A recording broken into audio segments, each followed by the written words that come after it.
episode 25 of the Lightbringers podcast, season 2.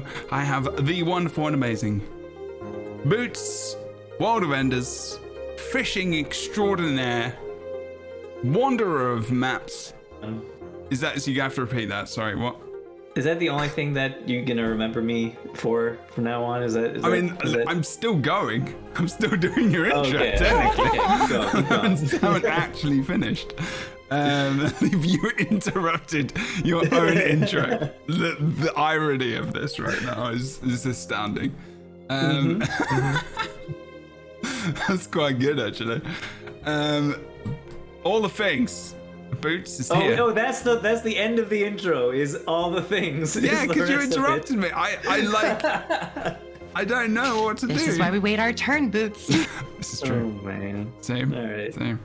I was just doing it. It was just a quick mini intro. You can introduce yourself however you please. What is going on with Groof's face right now? It's just, we'll gloss over that. Okay. Did you eat something? No, I stored it and, you didn't like the toast? phlegm. Oh, okay. Yeah. Oh, phlegm. Gross. Bleh. Beautiful. Lovely. Bleh. I'm on the mend. It's okay.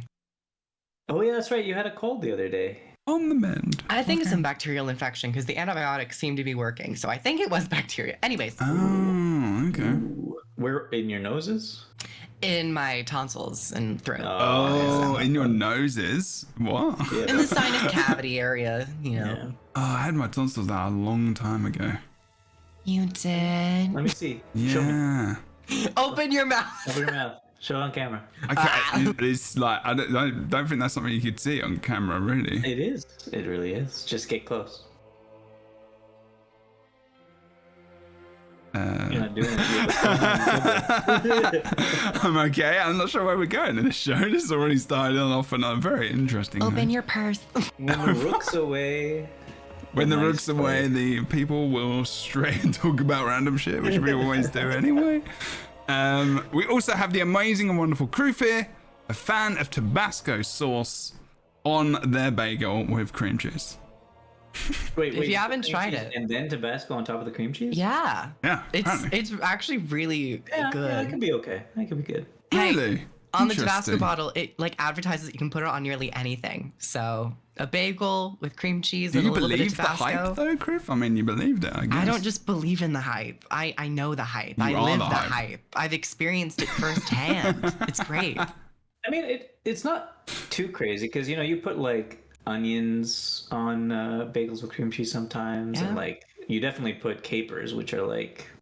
So I find Tabasco to be a tiny bit spicy, but mostly salty. And capers are just basically salty. And onion is maybe the amount of spiciness that Tabasco has to begin with. So yeah, it kind of makes sense. People put blueberries on bagels. I'm not the one who should be criticized. Blueberries Wait, on bagels. Some people put blueberries in bagels. Yeah, with blueberry cream cheese. Oh, It's really? like at that point, just Wait, eat a what? Pop-Tart. That's at that point, eat a Pop-Tart. I love it. But I think we're all agreed here on this podcast that the only good bagel is A Montreal. dead bagel. the Montreal style bagels, right? Right? Is Yeah, it we're what all style good? bagel?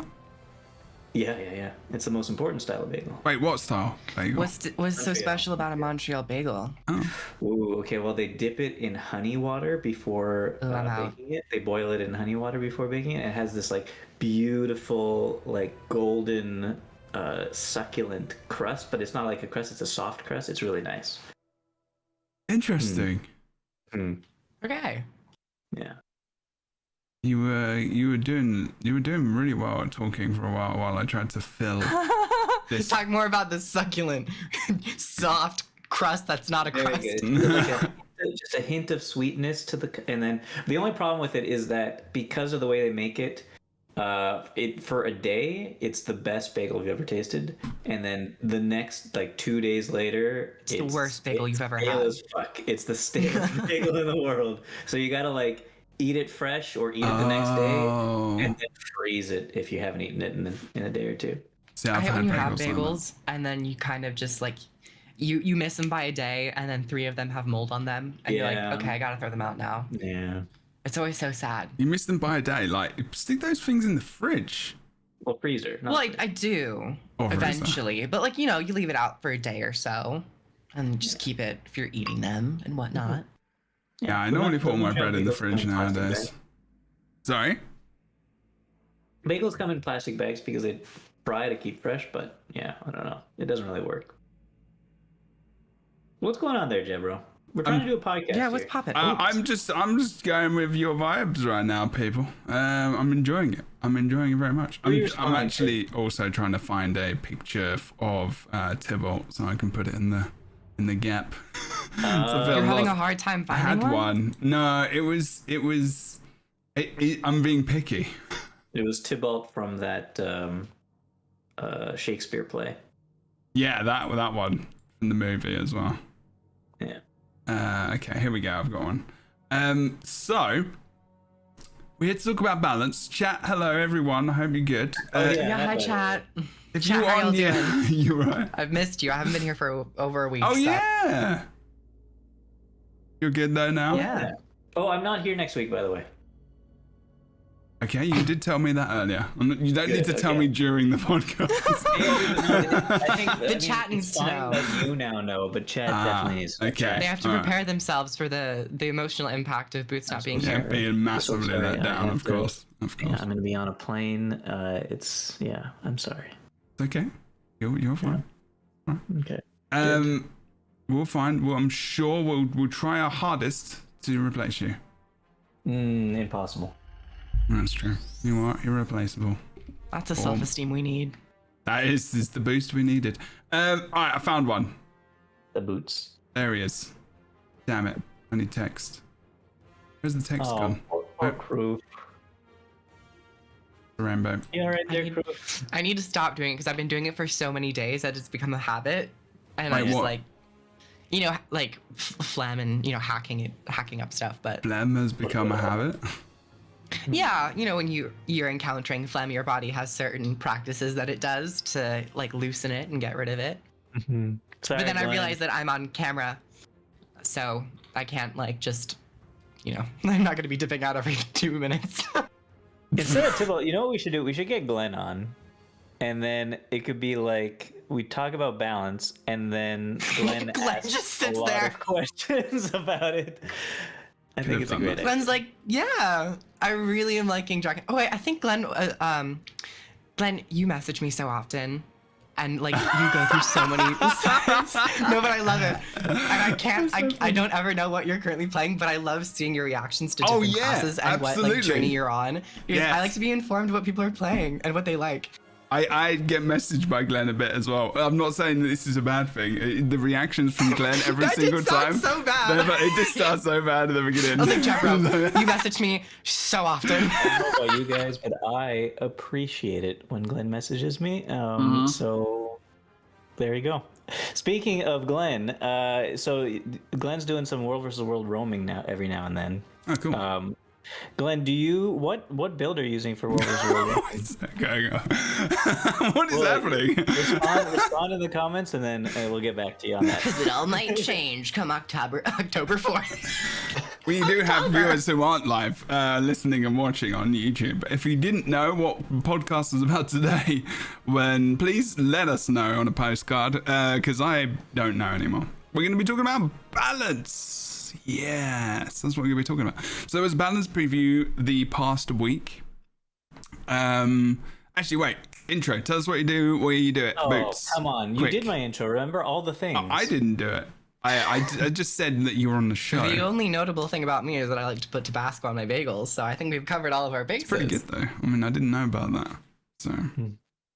But hi, I'm Kroof. I do a lot of YouTube videos on my YouTube. You can find it at Kroof. I also stream here on Twitch every day of the week, but I have been absent because I've been a little sick. But now I'm feeling a lot better.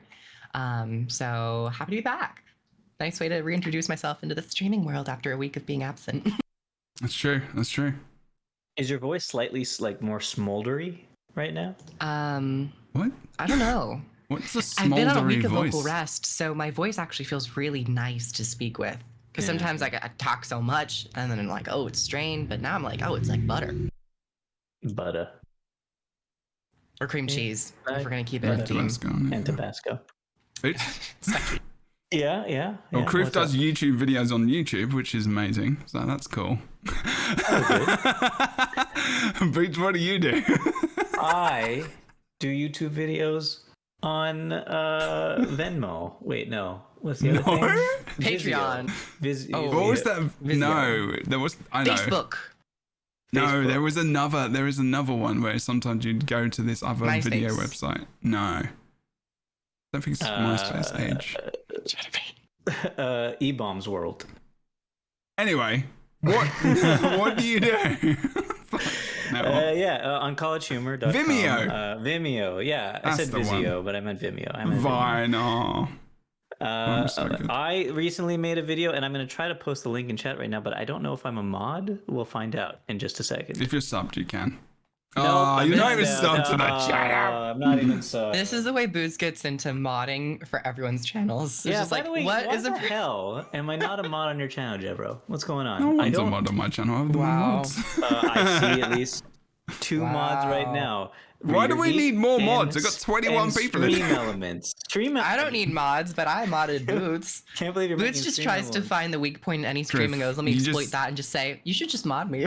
You made Criff, you Boots made just a wants to see the literal world burn. bot stream elements a mod before me. That What's says a going lot, on? though, doesn't it? I mean, if you think about it, Skynet, you know, think about the Terminator, think about intelligence, think about AI. Have you seen AI art recently? It is ridiculous. Yeah. It is so True. good. It is so Have good. you seen my art recently? No. Would you like me to show Have you? you seen my AI?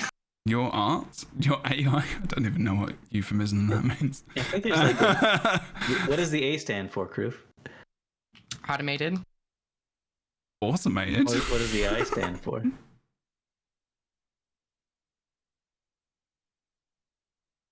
Now I'm not asking you what AI, iPhone. I'm not asking you what AI actually stands for because it's definitely not automated iPhone.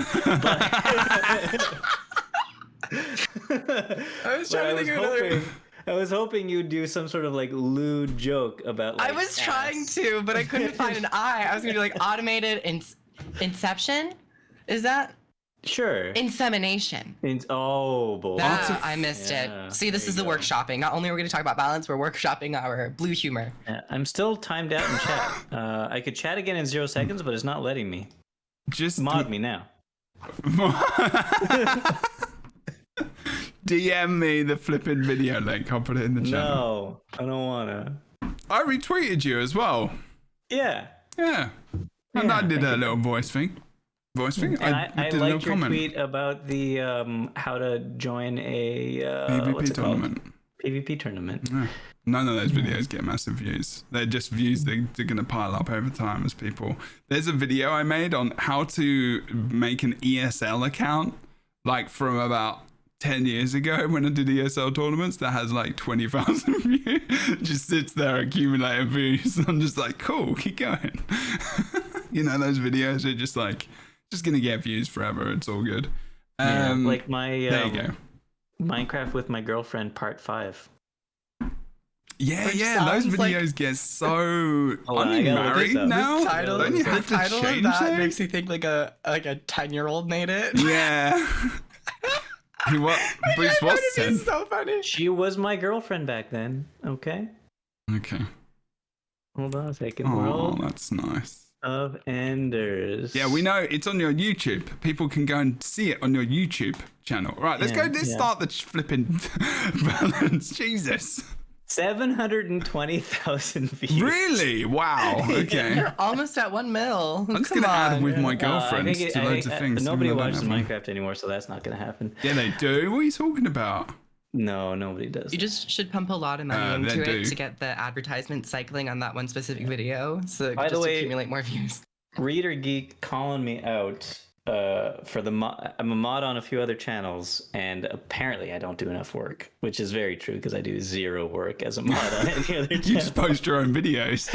No, I don't Just even go do into that. channels, I go right? into other people's streams and threaten to ban people for fun, and then don't do it. Or ask what raid you're doing, and you're like, oh, I don't need that one. Bye. Exactly. Yeah.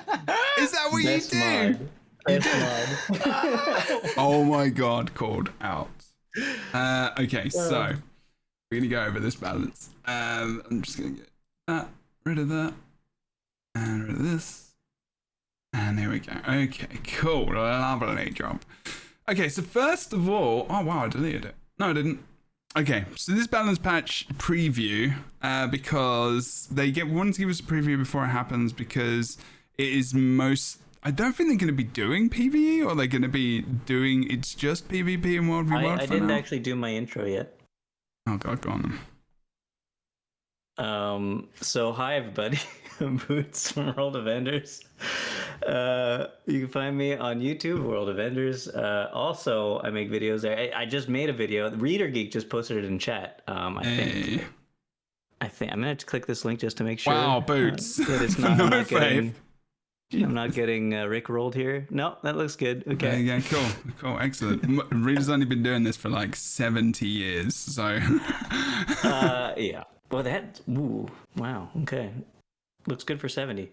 There you go. So, yeah, and that's me. And I also do Twitch sometimes, but very rarely nowadays. But you love me. Okay, that's it. Excellent intro. The best, honestly. Okay, so balance patch. I'm just going to read this little bit from CMC first. I'm going to read the whole thing. Today I'm basically looking at a blog post. Do you want to read it because you feel like you need to? Roof is a professional voice actor. You are a professional voice actress. Well, actor. When? What should I read? Huh? What should I read? What do you want me to read? The upcoming balance changes. No. All I was going to do was read this little bit. That's all I was going to do. Oh, just the hi, intro. today. Like the bit where CMC is talking. Yeah, hi everyone. Oh yeah, you can. You can do that. You can do that if you want. CMC's voice when you do it. Oh. You got to drink voice is water a halfway bit through. Like he's deeper, very yeah, low. Drink water like, halfway through. Kind of deeper and like kind of more. I don't know. Yeah. Jebro, give us your best American accent. Hi everyone. Today we're taking a look at some upcoming balance changes in the October 4th update. The August 23rd balance update was primarily focused on PvE, and we felt it was important to do a similar update for competitive modes. Modes? After this update, modes. After After this update, we'll be returning to the usual update format that includes changes targeted at all game modes. The goal of previewing these changes is to hear your feedback on these changes before they're released. We'll be following the conversation and making adjustments to our plans as needed. Thanks. Well, that's good, because I think there has been some feedback on certain elements of these changes. Just a little bit. Maybe, hopefully, some of the changes that may be ill-advised gets changed again. Yeah, that would be cool. But other than that, besides that, like those small little things, there's a lot of good stuff in this, I think. Oh, I think overwhelmingly, I found this one to be very positive. Mm-hmm. Okay.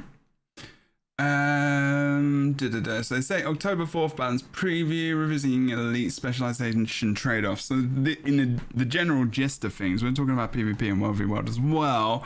Trade-offs as well we're talking about specific things. So for example, Vindicator has 1 dodge instead of 2.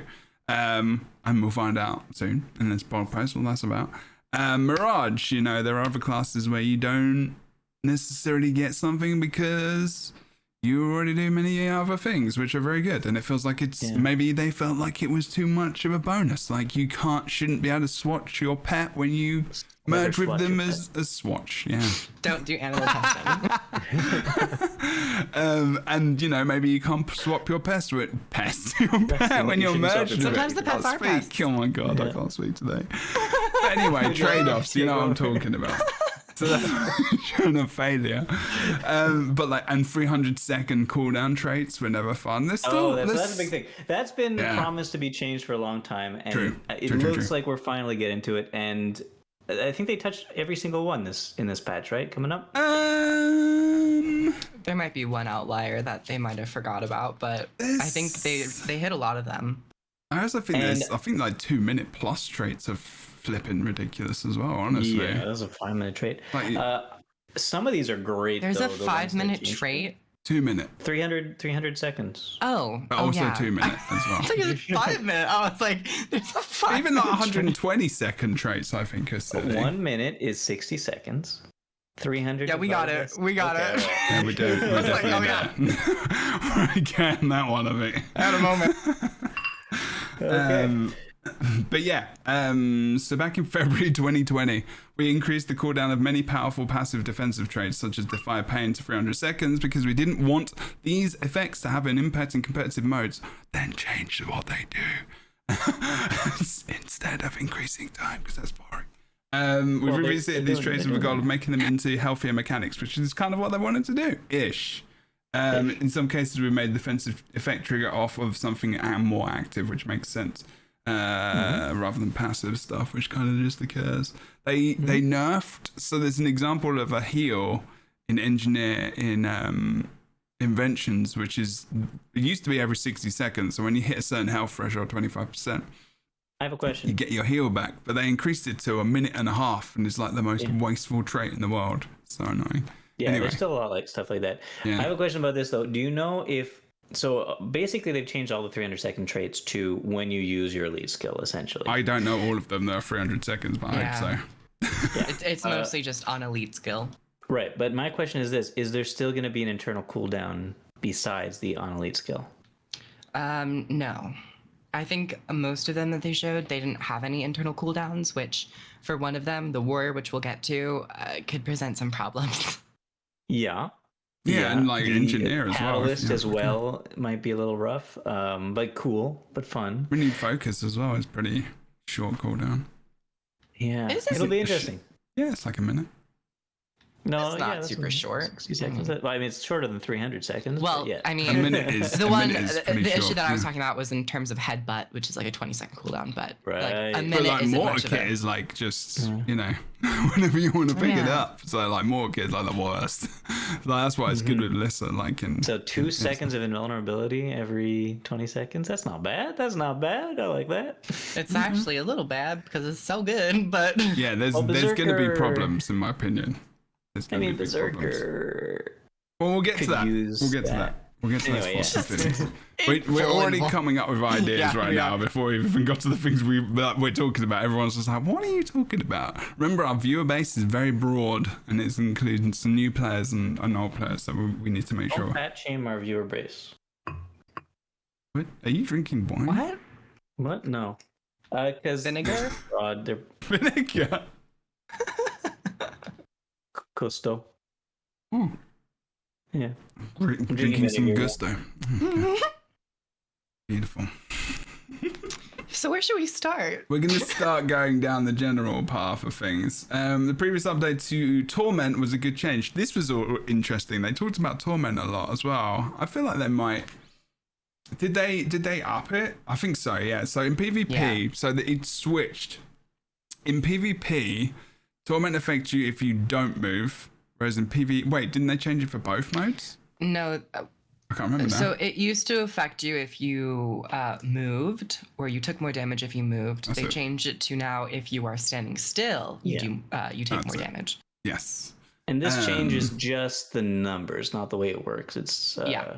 Yeah, because it wasn't having much effect. In PvP, it was like no point in really having any Torment builds. Massive. Like, it still has impact on Harbinger. You stick like 30 stacks of Torment on someone, you know, and they get them, mobilized yeah. for like a moment, like they're dead. So Pretty much. essentially, it increases the damage when moving, Yep. but reduces the max damage when stationary.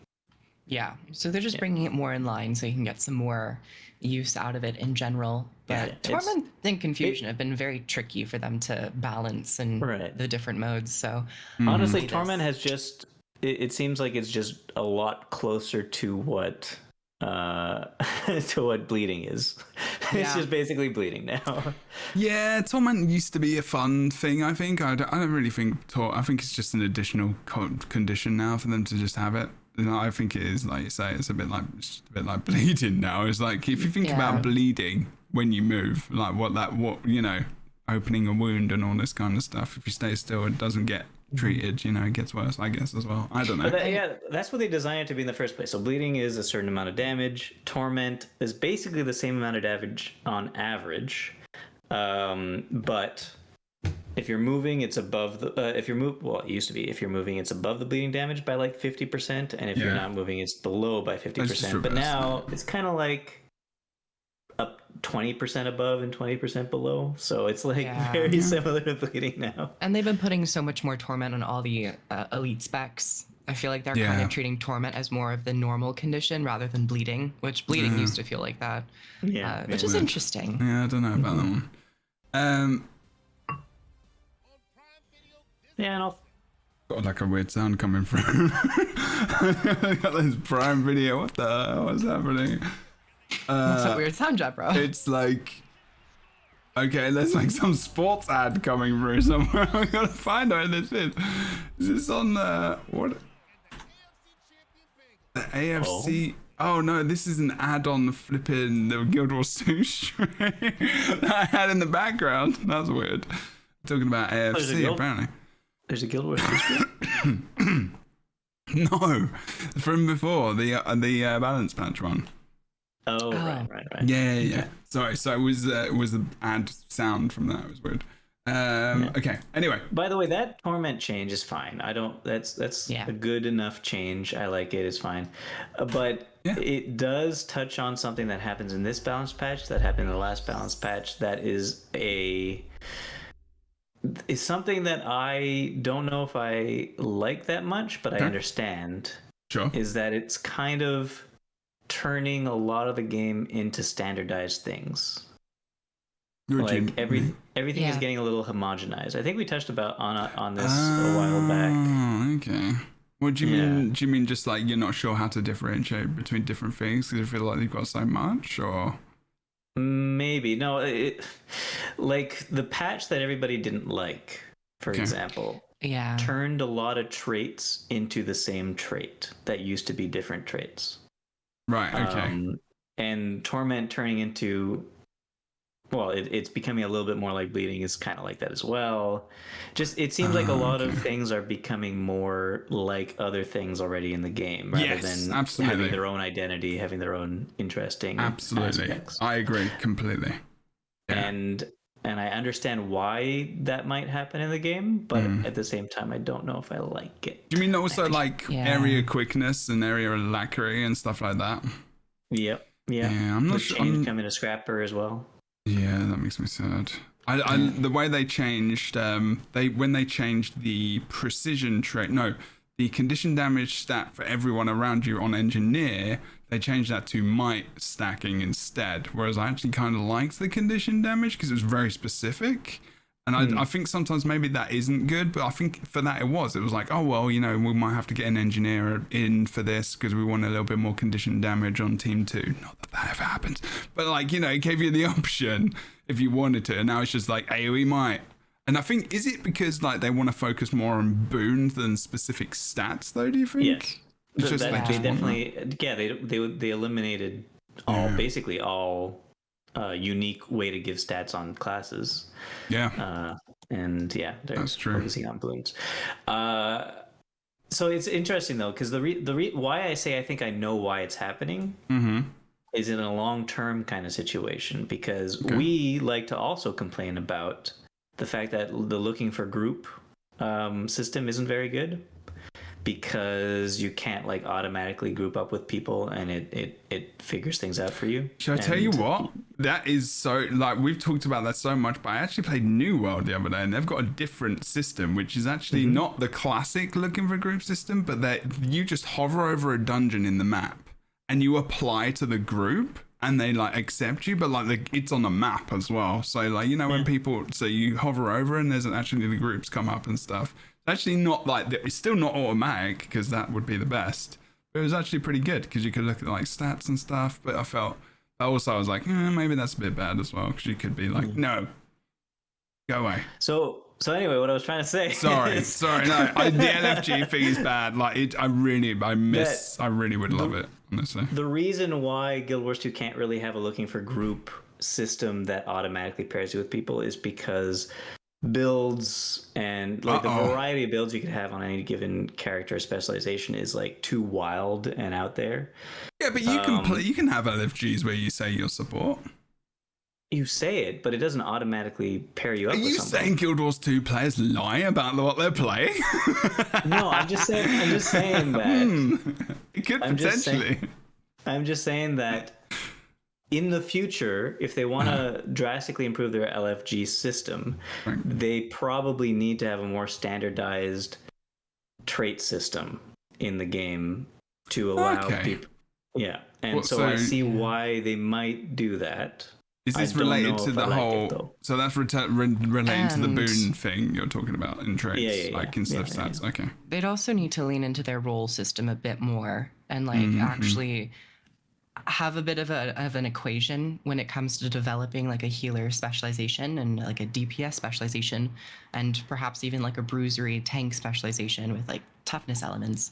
If they ever want to go in that direction again, like they did with raids and whatnot. But it is a little, I also see why they're doing it, and I think it is smart in the long term if they want to not only do an LFG system, but also increase, you know, just overall usefulness of every single player, where there's not like these very specific things that everyone has to hit, and it's more so just a general knowledge type system where it's like, okay, we all have boons, we all have conditions, and you play in that, rather than just going like, oh, this engineer specifically brings this. I'm not an engineer, nor do I have one, so I can't do it. But it's also an MMO, so you can rely on other people. So it's kind of like a back and forth. It's like, I see what you're saying, Boots, because it is inherently an MMO, which means that you should rely on other people, but it's also like the fringe scenarios where no one has it or something, or I don't know. That's the thing. I mean, to be honest with you, you know me, right? And who are you? What are you doing here? Well, that's what I'm saying. I am a person who enjoys the wackiness that you can get from the build system in Guild Wars 2.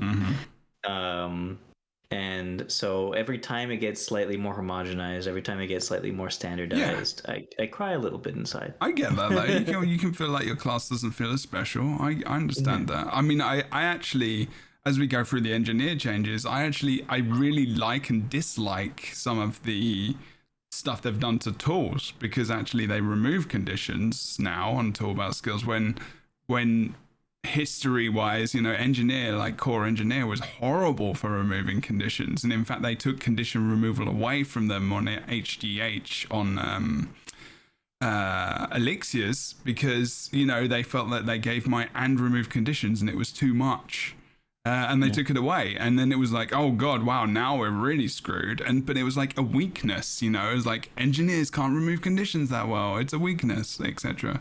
But like, yeah, I get it. Like, I do get it. And also, kind of Kruf's point makes me think more about, you know, elite specializations and how much I actually wish they focused on them as being, and this is probably more of a personal thing, and you two can pipe in about this if you want, but like about being like, this is the role, and these are the 3 trait lines within that role that specifically that you can perform. So, i.e., Druid was meant to be, I'm not saying it was meant to be, but like if they thought of Druid just being a support spec specifically, and then it had full healer, boon dispenser, and then something else, like in this is like CC, I don't know, or whatever, and then but it was just like a specific support spec, and it went down more that line. That's actually what I would have liked to have seen maybe from elite specs, but it wouldn't have made sense much early on, because they would have defined roles a little bit too hard, I think. Too hard, and also especially to sell expansions, they can't shoehorn an elite spec into one specific role, because then the players in the game who say, I'm a ranger, but I don't want to be a support, they're just not going to buy the expansion, because they're like, Definitely get that. I agree with that idea though, and I think with there being so many elite specs now, you could retroactively go back and kind of reinforce those ideas more so, because you know what's the purpose of calling it a specialization if you're not actually specializing into a specific role? Exactly. And you know, kind of reinforcing that concept. And I think Druid is a great example of a pure healer, and even within that framework, I don't think people should necessarily have to choose between, like, if you're a healer, it's either heals or boons. I think they should be kind of more of a natural part of its gameplay experience, where, you know, we saw in Tempest, which we'll get to changes, but Tempest, it's like you're either choosing between your heal Grandmaster or your Alacrity, and it's like, it sucks when you have to kind of break that own role up into 2 different things. But there are other specs that do it much more, you know, seamlessly. I think them calling them elite specializations don't necessarily mean you have to specialize into being a healer. I think elite specializations, you specialize into a place, like it's a new kind of play style, right? It's a theme that your character's taking on. I guess it depends how you think about it, because if you think about it in terms of, it's like as a counselor, when people ask me, the thing people ask me is, what do you specialize in specifically? Like I'll say a specific type of therapy, right? And so I guess you could take it differently. So like specialize, you're taking it as a general area theme, and then I think Crew's taking it as like as a support role, as like a healer or boon dispenser, which is kind of what I'm thinking of as well. So I think it's just different horses for different causes. Do you know what I mean? I suppose I understand what you're saying. I just think elite specializations aren't supposed to be roles to play. They're supposed to be we thematic. know. Yeah, we know that for sure. No, I think I think they ultimately are roles to play, but they don't have to have just one role. I think, you know, in terms of like college, you major in something and you can minor in something. And in the case of like, well, that's a good example of this. Like perhaps like Herald, you can major, they have a lot of traits and access to group heals and group utility, but they also have a couple traits which allow them to do more damage. So I don't necessarily think that elite specs are going to be like this singular role type system. I appreciate having some wiggle room, and I think that's totally fine. But for the sake of like future content and, you know, LFGs, it might be smart to kind of just solidify that main role just a little bit more. But I still want them, in that sentiment, I still want them to create new and exciting and interesting ways of gameplay. I'm not super like worried about the roles and like having a million different roles. I think if we have a bit more of a clarity of concept with the roles, it could then allow them to create really cool and interesting gameplay styles, which is what I tend to look at. Spectre was a good example of that, the other way around. Well, I think, honestly, well, to begin with, I think they designed them to begin with for playstyle purposes, for interesting new themes and playstyles. And then now, yeah, you're right. Now, because it's, you know, 7 years down the line, you could go back and say, okay, let's buff these 3 traits to make it so that it can fill this role very well, as opposed to anything else. Even just if it was in PvP or World v World, because, you know, that in PvP, for example, which is what this preview was about as well, although there were big changes for everything. In PvP, for example, like Shout Guardian came back as a core support build, which was good, which was cool because it opened things up because Firebrand died, and like, you know, then Tempest slowly came back as well. Conditions came back, Six Tempest was good again as well. We're just pumping out healing with like pure damage as well, coming out for lots of classes. But, you know, Tempest is still an old support spec, but like Druid was never really a thing, although support Ranger was back in core because of the spirits which run around with you. So it was like that was a thing, but they got destroyed.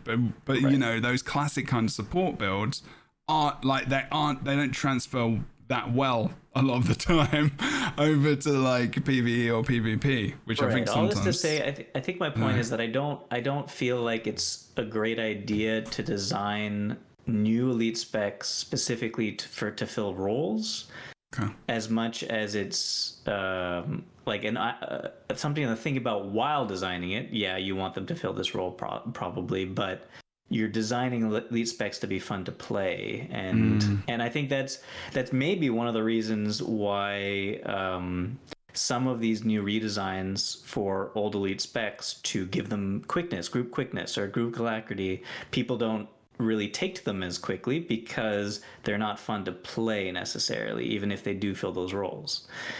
Because I think that elite specs should be designed to be fun to play more than they are designed to be filling a role. That's what I agree with you on that. I think they are trying to lean into this role system a bit more, but to be a bit critical, they've gone about it in a way that doesn't make it interesting gameplay, which is what I don't want. I'm comfortable with roles, but the gameplay itself, I don't know if it feels like there's a lack of nuance between the elite You're both spec saying the set. same thing now, yeah. Yeah, You're we both are. getting to the I same think we're point. essentially saying the same thing, but we're kind of valuing No, the two yeah, different absolutely. ends Yeah, of no. different It's ends. interesting Yeah. I get this what you mean. entire discussion is all talking about one specific section of changes Yeah. in this thing that we haven't even gone to at all. We technically While- kind of are. We technically, because it makes some sense, because there is some more role-defying options in here. We've got Lord Heisen in chat who says, you know, why I'm a Bladesworn enjoyer, because it's a fun spec. It is very unique, and it's and I was saying that as well, like, you know, Spectre is one of those roles which I think that is definitely a little bit more defined, but in PvP specifically has been put into a damage role rather than a support role, which was, you know, I'd like some stronger support for that class, because, well, for that specialization, because it could have so much impact in a different way in PvP. It's difficult though. And quickly using those two as an example for what Lord Hizen says, I love Bladesworn as well, because they did such a great job at capitalizing on their unique aspect, but it does its role pretty well as a DPS. I think we can all agree that Bladesworn's role is like big damage, and it does it very well. And likewise with the Spectre, that idea of majoring and minoring, where you have this wiggle room to kind of do Condi stuff and damage, but also be a bit more supportive. But, you know, it comes down to, like, do we think the support options are as strong as they should be right now? Is it worth it? Like, it's just got this one random support thing, and does it ever get taken? If it doesn't, I think just it like, should. Yeah, no, I agree. I yeah, want to lean into absolutely. that idea of, like, you know, I would like you it to do that. yourself can choose to run more hybrid builds if you want to, but you can also have that more clear defined role, like in group content, if you want to. I think both I can find it so exist. funny about Bladesworn in particular that they're explaining its design, they're explaining how it works, they're explaining, oh, look at these huge damage numbers you could do, and all the while people are watching like, yeah, that's kind of interesting, and then in the betas you're playing, you're like, oh, this is a little bit difficult to play in some certain senses, and especially in PvP I don't think I could work very well. But then as soon as they showed the elite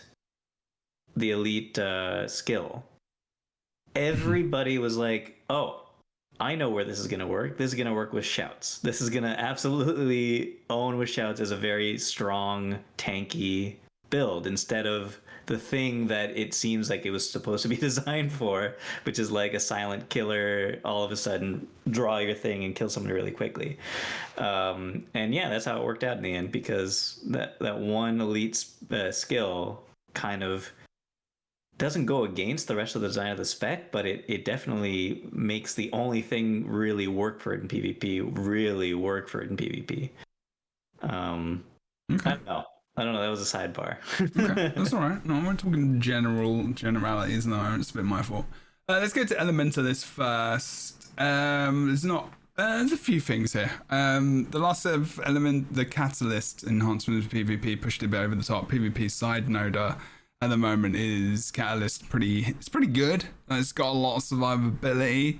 It takes one of Boots' favorite utilities as well, the shield, and they nerfed adds it. to it. They did. They nerfed it, but they did not nerf it that strongly. No, it's still Which is viable. fine. Which is fine. I'm okay with this nerf. We want to include a few smaller adjustments to Catalyst and shade down a few more potent defensive tools. The Storm gets a slight cooldown shave in Wild v Wild as part of tuning pass on existing group stun breaks. Earth's Embrace, this trait has been reworked. It grants barrier when attuning to Earth, which is quite cool. I like that, actually. I like that kind of barrier Earth link. I love it. Yeah, that is quite cool. I think Earth could use more barrier, and more barrier could come to more professions in general. Because Earth is like this might be pretty good. A bleed thing, isn't it? It's synonymous with bleed in for Elementalist, which is weird. I thought. This might be pretty good for my Weaver, actually.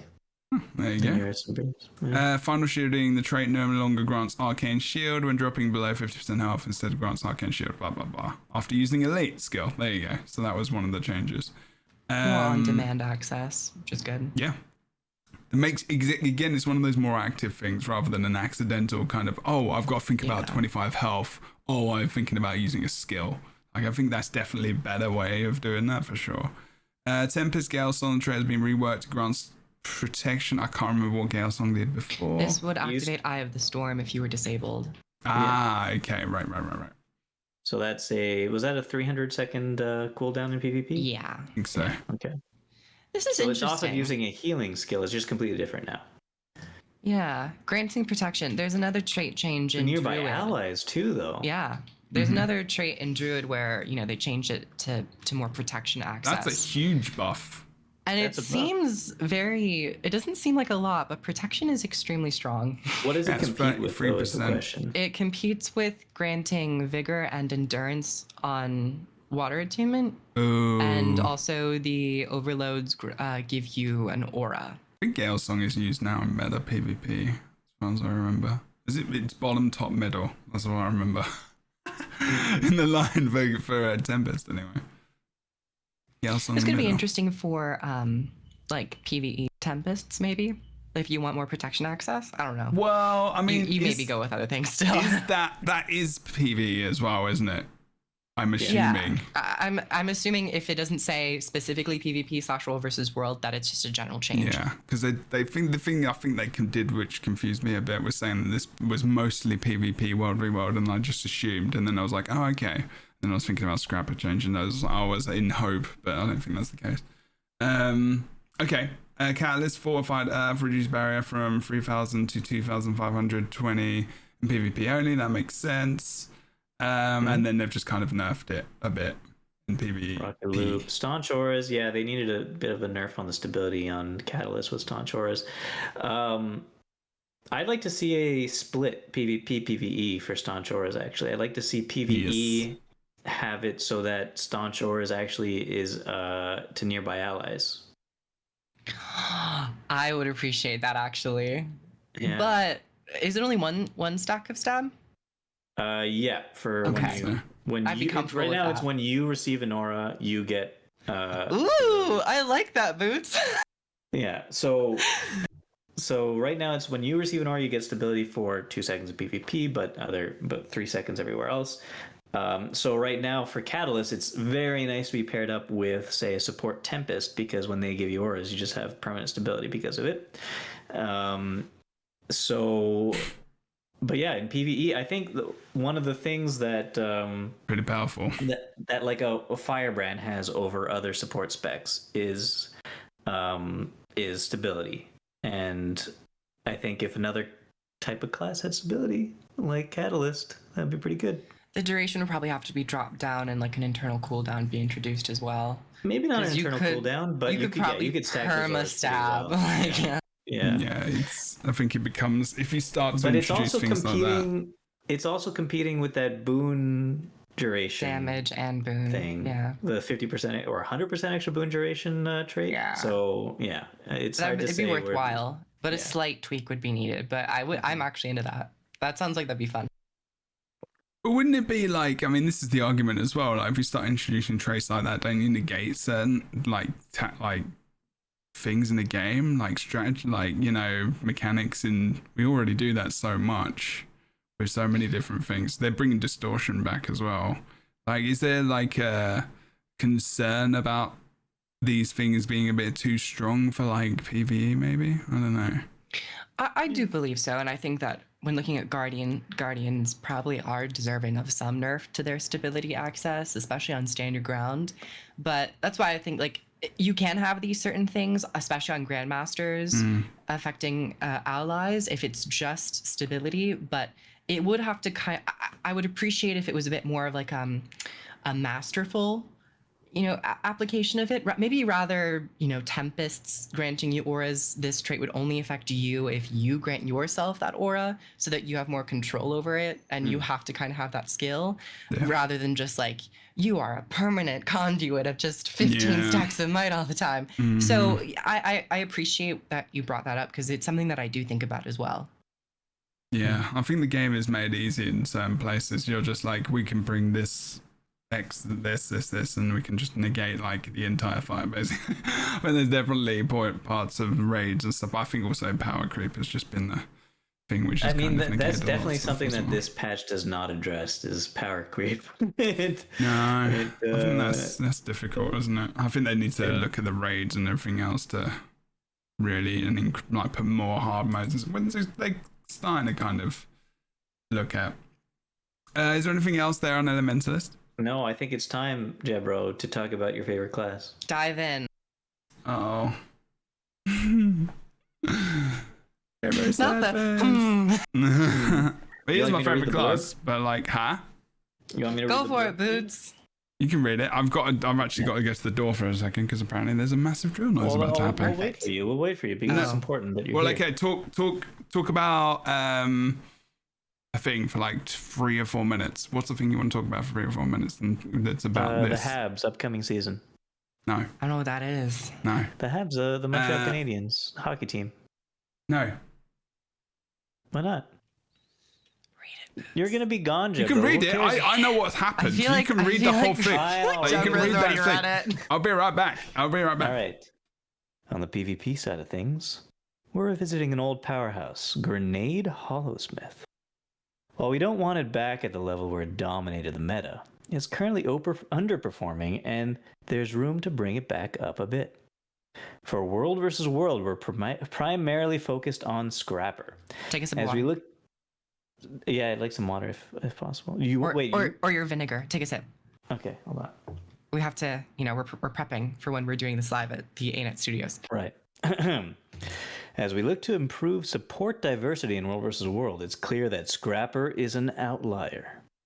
Builds like Vindicator, Tempest, Warrior, or Druid, after this update's changes, have the potential to be potent support options, but they aren't quite at the same level. We see Scrapper as overperforming relative to where support build should be, and so we've brought down his power in a few areas rather than raising his power, raising other support builds to that overperforming level.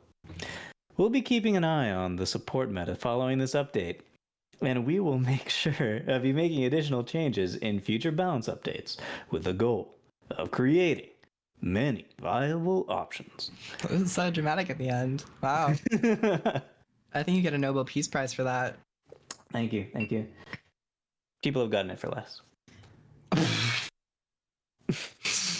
Engineer. I'm not much of an engineer player, but I do have feelings about this, which Yeah, might me be a too. bit different than Jebro's.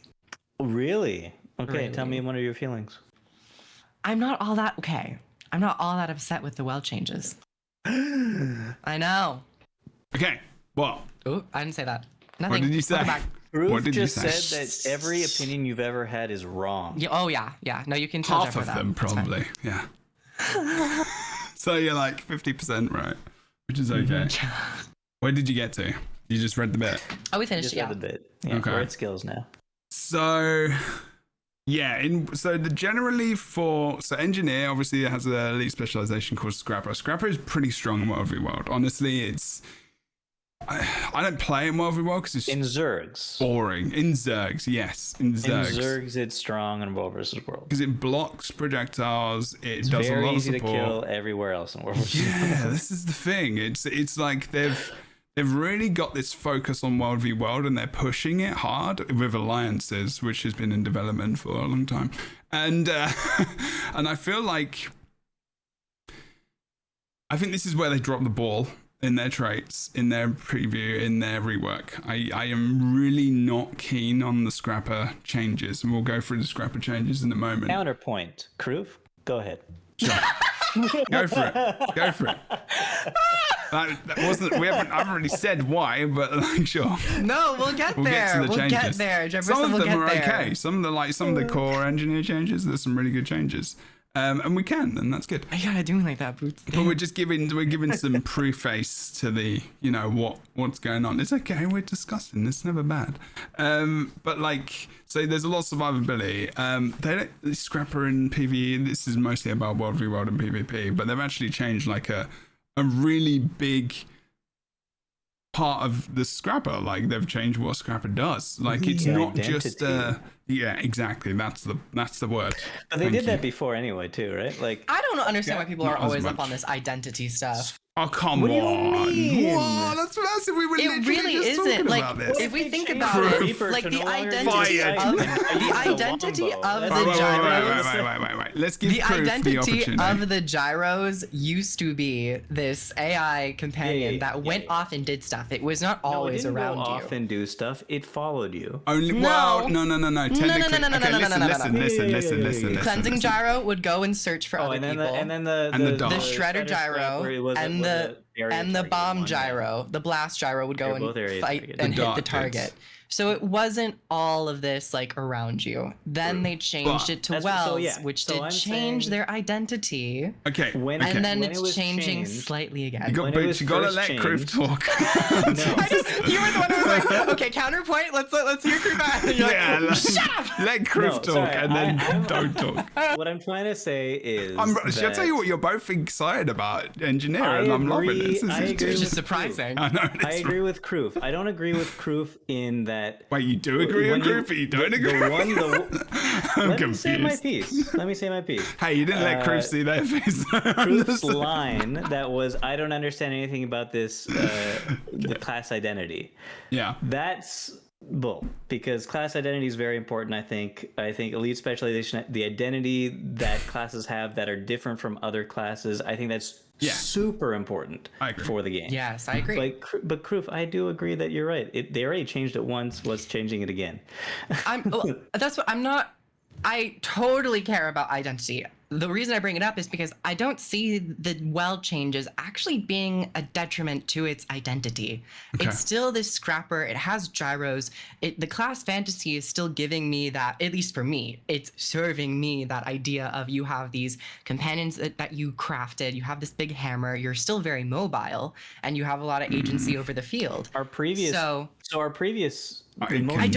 thing. I don't think the scrapper's identity was just that it had, like, wells that moved. I thought there was more to the scrapper than that, so I just didn't understand everyone's huge reaction. I can give you the engineer. I can give you the engineer main reaction as we go through it as well, because it is very important. I think. Then I do want to say something before we do that. Yes. So, originally, gyros were gyros. They were their own thing, kind of. They were kind of dodgy. like an AI. Do you remember the original video? Yeah. Like, they just kind of potted about.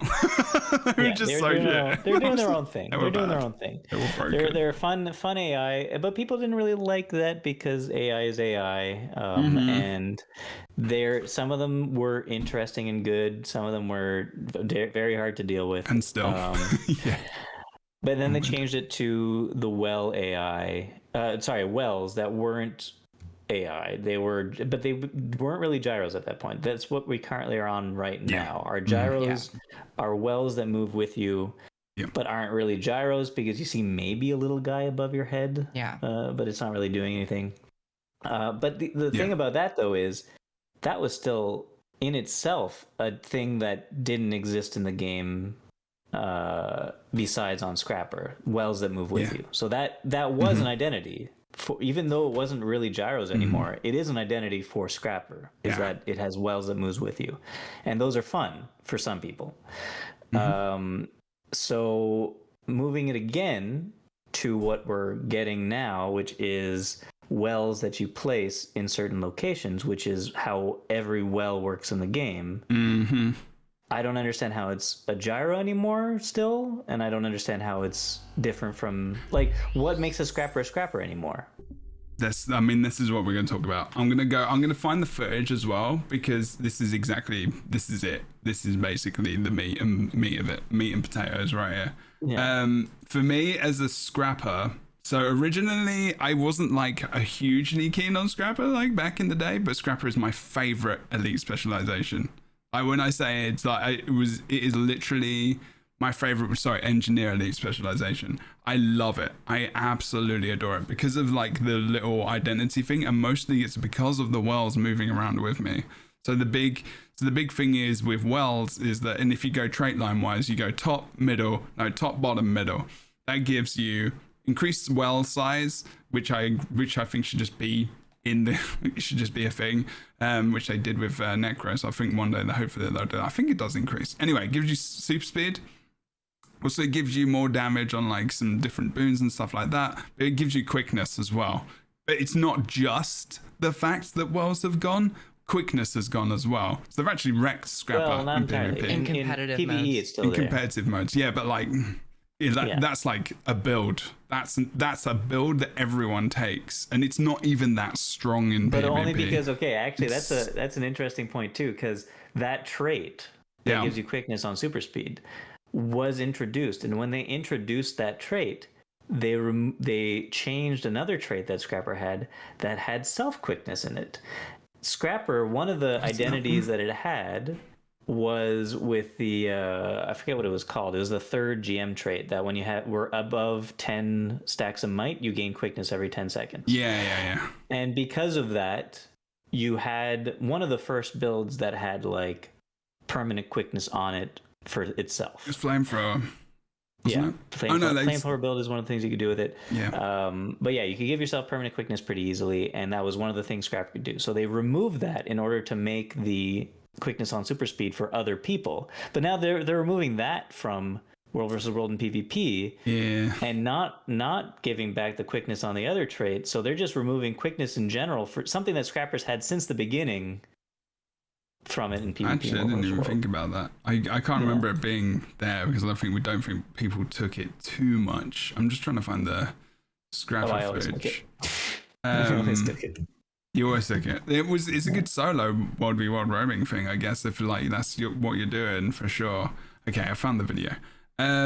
So the big thing here is Kriv, and like I think it's important I explain this because like as a engineer main, it really has broken like my soul. Honestly, like I mean I don't want to go that far, but like it's the only thing in this balance patch where I feel like the vision is. There is no vision for this. There is no. I feel bad saying this because it feels quite critical. Vision. No, I think there's vision. There's definite intent. There's intent here, but and I understand why they're doing everything here. There isn't. Oh yeah, that I can understand that. But like I would have. When I meant vision, that's the wrong idea. Wrong thing. I think creativity. I think for me because you're right. What you said earlier, Boots, is it's just now I targeted well on the floor. The gyro doesn't matter at all. It's just something that's just the thing, you know. With Necros, it's just like that's their magic, and they put a well over there, you know. With engineers, it's like that. The gyro is the engineer's magic. Like what? There's no link to it. It just feels weird. And now, like this well being on you meant that you were a bruisery kind of support. Like you were the hammer identifies you as a melee class, right? It doesn't necessarily mean you play it that way. I play a rifle, so I range, right? And I use it, and it's really, really fun. But like now you can plant these wells. So the wells are actually better for you now. No, because they give me super speed. They give me super speed. So like the super speed on me, and also is my travel, and then the quickness is to get my rifle off faster on my grenades or whatever I want to get off. So now like having it, and it didn't matter melee or ranged. It was always going to be good. But like with like planting the well over there, it kind of just feels like I'm playing a necro of wells, and then I've got like these other abilities. Well, I think that's weird. It's a little bit of to me that kind of falls a bit weaker in terms of an argument because it's a skill category, and when we take any other category like a glyph, I expect that glyph to work the same on Druid. Yeah, I got changed 2 wells, but they were not functioning. So just call them wells and just don't call them gyros anymore. And then what is a scrapper anymore? They're called. They are called wells, but like lore-wise, they're referred to as gyros. But we all know that they function like wells. For the sake of actual skill category consistency, I would expect them to act like wells. Taking glyphs on a druid, I would expect them to change when I am in the druid stance, and that there is it's consistency within the game itself. But glyphs actually are very identity specific to druids, because if you think about what glyphs do when you change. Elementalists. Oh, glyphs right. are not just specific. Yeah, but they are shared between specs and classes. But for druid they're different, aren't they? Because of no, they Celestial still Avatar. have the same essence of something changes when you're in a different mode, which is what glyphs are. Absolutely. But like when you change as a druid into Celestial Avatar, they completely change what they do. Right? Yeah, but that's consistency with the actual skill category. I guess so with Elementalist, if you change trait and if you change things, I suppose. Yeah, we're inconsistent when it came to engineer. And I do agree that it's probably wiser to keep that kind of consistency but make them more interesting in and of themselves. Well, this is the thing, but it's not just that they've taken it's not even just the thing is like Boots is talking about the gyros being like a fit. That's one thing. My thing about it is that it changes it changes all the builds. It's not just about like, it's just wrecked like a lot of builds. Like they've taken quickness out of PvP, for example. They've like, yeah, those decisions are a bit wild. This is the thing. My more concern is that the worlds don't operate the same at all. So not only have they changed the worlds, they've changed how they're working and why people would even take them in the first place in PvP and World v World. So it's kind of gutted. They've gutted the movement and mobility of Scrapper like a lot. Like it was. Pretty bad. Yeah. Because now you have to rely on access to super speed. So if you, but it's like the wells, because they happened on you, the abilities and stuff would continue to happen around you. Whereas now they can, that was now the they problem. happen. No, but that was the problem in World v World. It's not the problem in PvE because we've still got it. And like PvP, like, you know, it happens around you, but it's not as impactful. But there are benefits to being able to be, so there are benefits to it being ground targeted as opposed to being around you in all game modes. Maybe. Gyro works that well to resin down targets. That is very good. Yeah. Yes, that is for sure. Yeah. For sure. So, what is the identity of Scrapper now that wells are the same as other wells, as opposed to being gyros? I don't know. Well, they're still gyros. I mean, they still visually look like gyros, and in fact, they're much larger. Actually. No, they're not tiny. They increase the size. I think if it comes down to an animation tweak of them actually moving around, that might also feel more, interesting as an identity. Sure, I guess so. Really? You think that? Or do you just say that? You think? No, I think that because I think a little animation of a little machine doing something. Well, no, it's actually pretty big. It's pretty it's quite large big. now. It's the same size as they were before. And I think with identity, it's not just numbers, because we can talk about numbers and how they trigger all the time, but like it also encompasses how a class looks. And to a certain degree, like when we lost the original gyros, I felt like we lost a sense of that class identity. Yeah, so that was bad. In a way, I understand why they're making it more in line with how wells actually work. But I will say, CMC did say during the live stream that there are certain case scenarios where that structure can be broken. And I believe that there are a few wells on Scrapper where they could remain, around you. For instance, like the sneak gyro. Because now the sneak gyro just feels like hide in shadows. Well, it's shadow refuge. It's shadow refuge. That's another question. Do you know if there'll be any enemy tells for the sneak gyro? Like with Shadow Refuge? Shadow Refuge has a big it'll probably just have the gyro, So because right now you don't see the gyro for a sneak gyro for a Scrapper. Now you will, probably. Now you will. Because you see the gyros at the top. You see your own gyro, but does the enemy see it? Oh, no idea. We don't know, do we? I mean, we didn't get the enemy view. We didn't see. Yeah. But I think when it comes down to case scenarios, you can break these more, formality, like what I expect of a well. Well, you already do, right? Throughout the entire game. I mean, yes, glyph is similar to each other, the different glyphs. Signets are similar. Signets are similar, but conjure weapons, they're different across classes. There's only one conjure weapon, though. No, there's also Guardian conjure weapons. They don't have conjure weapons. Yeah, they do. Spirit weapons. That's different. Spirit weapons are active abilities. Yeah, they're different. Yeah, exactly. They're different. They're still conjured weapons. It's the same, but different.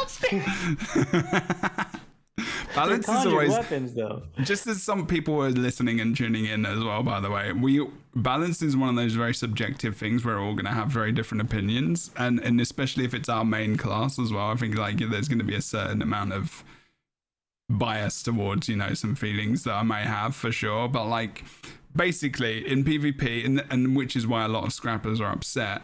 Not as upset as Warriors get, mind you, but the reason, in the past, but a lot of the reason is because it's fun to play. It's fun to play in the way we played because of the gyros being on us. It's good to have that mobility. It's good to have, know where the gyros effect is going to be around our allies.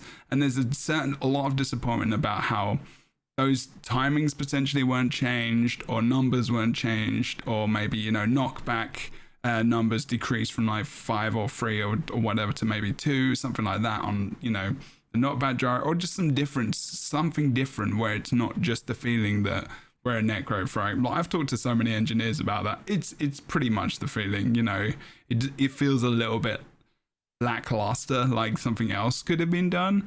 But also at the same time, what? As well, there doesn't seem to really be many answers other than shaving numbers, like I just kind of said. So there is that feeling of, what is now the scrapper going to be? We haven't tried it yet, and I'm always that person who is like, until I try it, I can't truly know. But I do know what it's like to play Necro with wells, and I know that the wells are often things I place down on my feet anyway, because they're, I'm probably playing melee and probably playing Reaper. I don't know. Yeah, it's just weird. I mean, it's true. A lot of them do beneficial things for you at the same time as doing harmful things for your enemy. That's the thing as well. Like, the quickness was really good for you, especially with some abilities. Like, so it enabled you to just go with rifle, for example, rather than going for rifle and another kit. So like, players like simplicity was a good, really, really nice thing for Scrapper as well, because you could just play rifle and get used to PvP. Like, it was a really, really fun thing. I think in the end, though, I just want to say, I don't think that the changes to Scrapper are going to be bad. I think that overall, a lot of them are fine. I think that probably removing quickness from World vs. World and PvP needs to be replaced with stealth quickness, at least. Agreed. Put that back on GM3. Yeah, I think so. Put that back on GM3, and I think that'll be fine. Yeah.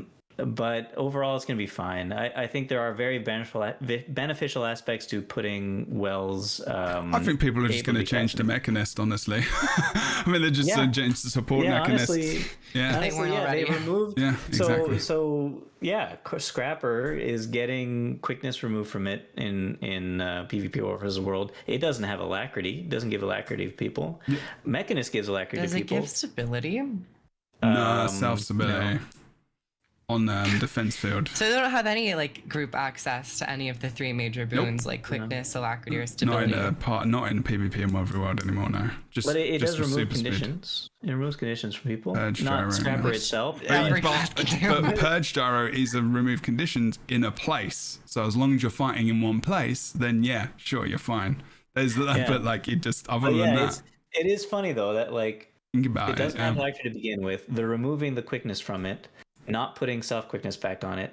Meanwhile, Mechanist has alacrity and also still has self quickness. Yeah. Reduces stealth play as well in World v. World and PvP if they get rid of the movement gyro as well. So you're going to be seeing more probably Mesmers, I guess, with like whatever.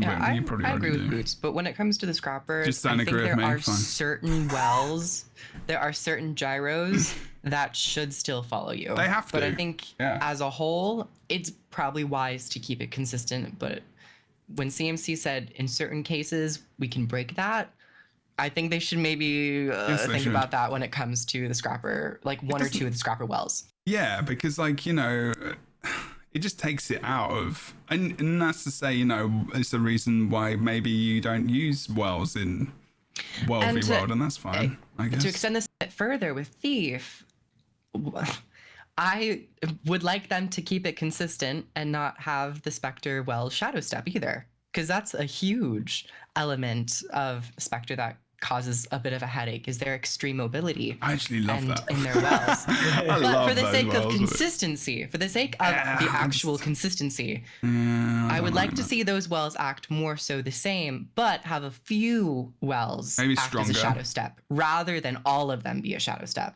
That's the way they could think, like support by making them stronger. I don't know. Well, that's another thing. We'll get there. Okay, we're gonna roll over. That was. I want to say something. What is Scrapper's identity if these changes just go? It's super speed. A DPS. Super speed. No, it's not even DPS though. DPS I mean, is bad. It's not really healing, is it? It's not healing anymore. You'll still give quickness to people for PvE, but like its play healing. style, not its role. I've always What thought its of play Scrapper style- as like a tanky bruiser. So the main identity for Scrapper, I'll give you the answer to this question, is the gyro. Is the res gyro and the Are you downstage talking gyro. about role or identity? No. This is identity. This is the gyro. The gyro is the identity. So when you look at any You're still specialization, getting gyro. no. But we're talking about identifying the identity. That's what Bruce's question was. You're still getting gyros, I know, but it's No. just But it's the actual gyro. No, your actual function gyro. Sorry, I used the word correctly. That is the identity, because that is the very unique thing that only engineer has. Hammer and function gyro. Because what they did was they just took the throw elixir thing and they put it into an elite specialization. Sorry, this is pretty much what they did. But like it is that, and so that's what it was played. That's what in raids, for example, support Scrapper and healing Scrapper is actually very good. It's got a lot of burst healing when you've got medkit at times. As long as you got medkit ready and you got those abilities ready, is very, very good. It's very good for rezzing. It's very good for just condition removal and like barrier upkeep. But now that's not going to be around you. It might make it a little bit more fun to play in raids, honestly, because you got to think a little bit more about your spacing. As if fights, I'm thinking Slothers or specifically. It'll free you up to do a lot of things too, because being able to place your wells other places than where you are. Yeah, that's good. So that might be a fun play. So during those changes, I probably dump it in PvP for me personally, but I will take it probably in PvE a little bit more just for fun to try it out. I'll try it. You know, it will be good to have the knockback gyro. I can place that away from me on caps to decap more, and I can even range decap. So there are possibilities. I've not thought about them. I'm not like shitting on the whole thing, but like. It does. There is a feeling. I really enjoy it. I really enjoy Scrapper. I'm of two minds of it, because I think that the change to make them ground target instead of self-targeted is actually going to be good for it. Okay. Like in actual just being able to have more control over what you're doing, like where you're positioning and putting things on other people. I think it's going to be good for it. I just don't think that it just takes away from what it is a little bit. See, that just takes away from what it is. I agree. I think a lot of people as well, yes, like Sonic Supremacy, there is a thing in there where the role as well that you fulfill as a Scrapper changes over to Mechanist, and for a lot of engineers, Mechanist is very boring. For me, it can be very dull sometimes. It's almost to the point where I like to play Holosmith more, and that's saying a lot. But like, it's just like Mechanist is very auto attack oriented sometimes, and you don't really have to do much. There's not much to think about. It reminds me of the Change to Mantras. Change to Mantras where everything just. If we want to talk about utility skill category changes, mantras 100%. Yeah. So they are cantrips. They're cantrips, exactly. So they changed the mantras. They're cantrips now, but with an ammunition. And you don't have the interesting thing that you had before where you charge it and then the last thing is more powerful. And you had effects while you were charging it, right? You balance whether or not you want to use all of them or not. And that was interesting. Obviously a little bit annoying to use sometimes, but interesting. I forgot they changed it to what it is now. It is clearly so boring. It is clearly more easy to use and a lot more powerful to use than it used to be, but it's so boring. They're just an activated thing now. Extremely overpowered and mind-numbingly boring. Yeah, it's just an instant thing. There's a way to change mantras. There's a skill type that hasn't been tested yet, and that's like charge skills, where like a trebuchet, you hold it down, the longer you hold it down, the more effects. It's like, if we want to really differentiate skill types, differentiate them. Don't just make them into like, that's what I kind of detest, is when the skill categories themselves are destroyed and move into like that's what gyros territory. were. That's what gyros were. Well, gyros were this original thing, and then they went into wells. But if you change the category, I'm a little more comfortable.